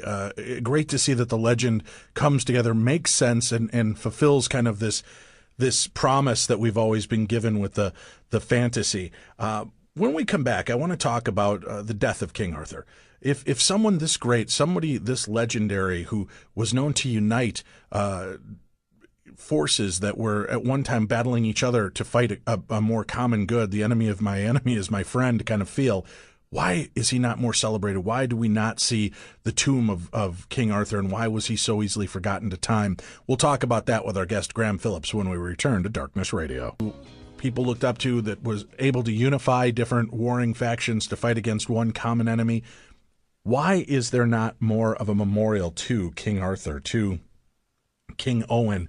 Why is there not something, showing where this regal historian was buried? Well, they say that history is written by the victors. Unfortunately, the Anglo-Saxons, the enemy, eventually took over the part of Britain where Owen Thangwyn, the man who may have been the historical Arthur, if all my research is correct, that was overrun by the Anglo-Saxons. And in fact, it was burnt to the ground, and a new city was never built upon it.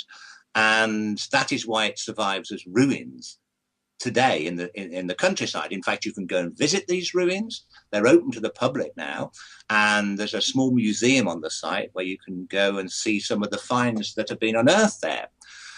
But sadly, the people that were living at Vericonium, when it was eventually overtaken by the Anglo-Saxons in 650 AD, their records were pretty much destroyed about whatever who was doing what, what, where, and when.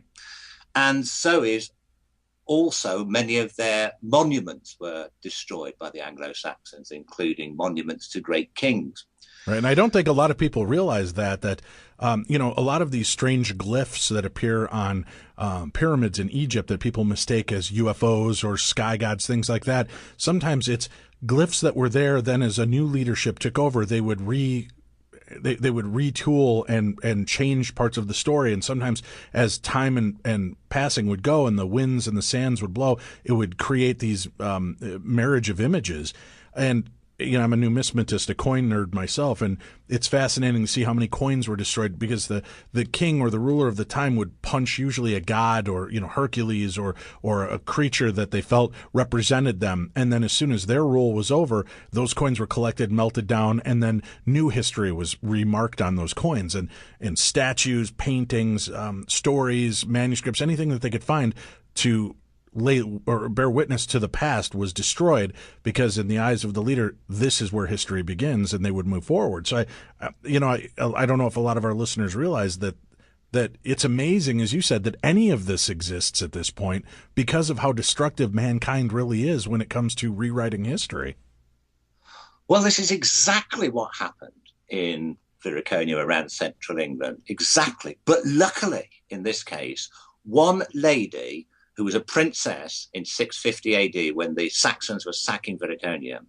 This princess Helith, her name was, she managed to escape. She escaped into the mountains where she became a poet and wrote a series of poems describing what had happened in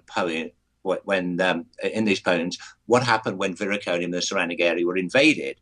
And incredibly, in this poem, she describes where the kings of Powys was the area surrounding Vericonium, were buried.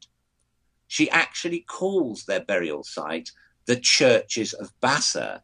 And she says that all of them, including Owen Thangwyn, the man who I believe was the historical Arthur, are buried at the churches of Bassa.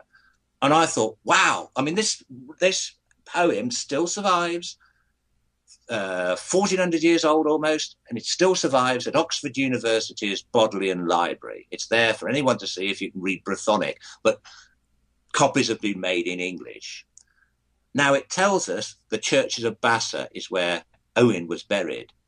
If you look at a map of the area around Vericonium, about 8 miles to the north, there is a place called Bass Church. Churches of Bassa, Bass Church, surely it's got to be the same place. And I managed, and just outside what's now a village called Bass Church, there's what was at the time Arthur was said to have lived, a hillock, an island in the middle of a lake that had been, archaeologists have investigated that and found that it was in use as some kind of ceremonial site around 500 AD. And it seems that this island in a lake was in fact what was the original churches of Bassa, the burial site of the historical Owen Thangwyn, the man who I believe was Arthur. And like Arthur, Owen Thangwyn ends up being buried on an island in a lake. Now, many parts of this lake have been dried up now, but it tells us from this poem, you can work out where Owen was buried. And I managed to organize a archaeological team to go there with geophysics equipment. That's technical equipment like ground sensing radar, which can produce a 3D image of what lies buried under the soil without digging. And they discovered that right where I said, according to this poem, Owen Thangwyd should lie, there is a ditch that had been dug and then filled in again many centuries ago, 6 feet wide, 6 feet deep. And right at the center of it, there's a big iron object.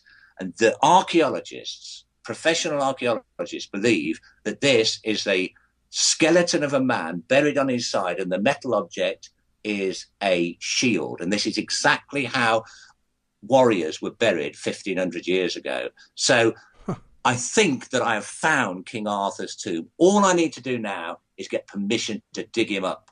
Well, go ahead. We give you permission from Darkness Radio. Unfortunately, I need permission from a government department in England called English Heritage, and I'm waiting in a queue. You and your excuses, Graham. I said do it. Just do it. Come on, blame it on Schrader in America. What are they going to do? Cane me? Well, the only problem is that I wouldn't know what I was looking at, because right. Bones, after all that long, don't right. look very much like bones anymore. No, they don't. They don't. But, it might be interesting, especially if it was covered in a shield, what the shield was made of and how much of the shield protected the remains underneath it. Well, yes, it's very possible that we could get something from this shield to tell us that this was Arthur. But what I really like the idea of is, remember I said that the lake that surrounded where Arthur was buried is said to have been where Excalibur was thrown. Right. Well, Excalibur in the earliest stories is said to have a golden hilt, and it's said to have depicted 2 intertwined serpents. So we know what Arthur's sword is supposed to have looked like, and we know that it was made out of gold. Now, gold isn't going to rot away over the years. Right next to where this burial site is, part of the lake still survives, somewhere called Birth Pool. And it's a large lake. And I've actually managed to organize a forensic marine archaeological team to go up and down the lake with scanning the bottom of the lake with sonar and other sorts of geomagnetic equipment, and they've had divers go down there, and it does seem that there's a golden object. All we've got to do at the moment is figure out a way of dredging up 4 feet of mud that's on top of it without destroying it. Wow, what an amazing story. And how does that feel for you? I know we've got a minute and a half left together, Graham, and I hate to give you such a big question in that time, but to have put these pieces of a puzzle together and then go out there on a wing and a prayer on this treasure map that you've found and put together of this history, and there's a body and there's a golden thing hidden in the water right where you thought it would be. How does that feel? Well, after 25 years of on and off doing it, it feels absolutely great. So the reason I'm not rushing out there to dig it up right away is I need a rest.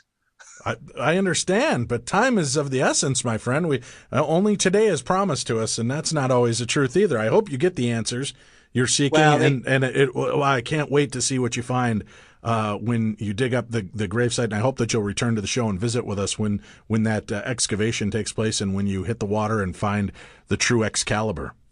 Well, hopefully it'll happen over this summer, and I'd love to come back on the show.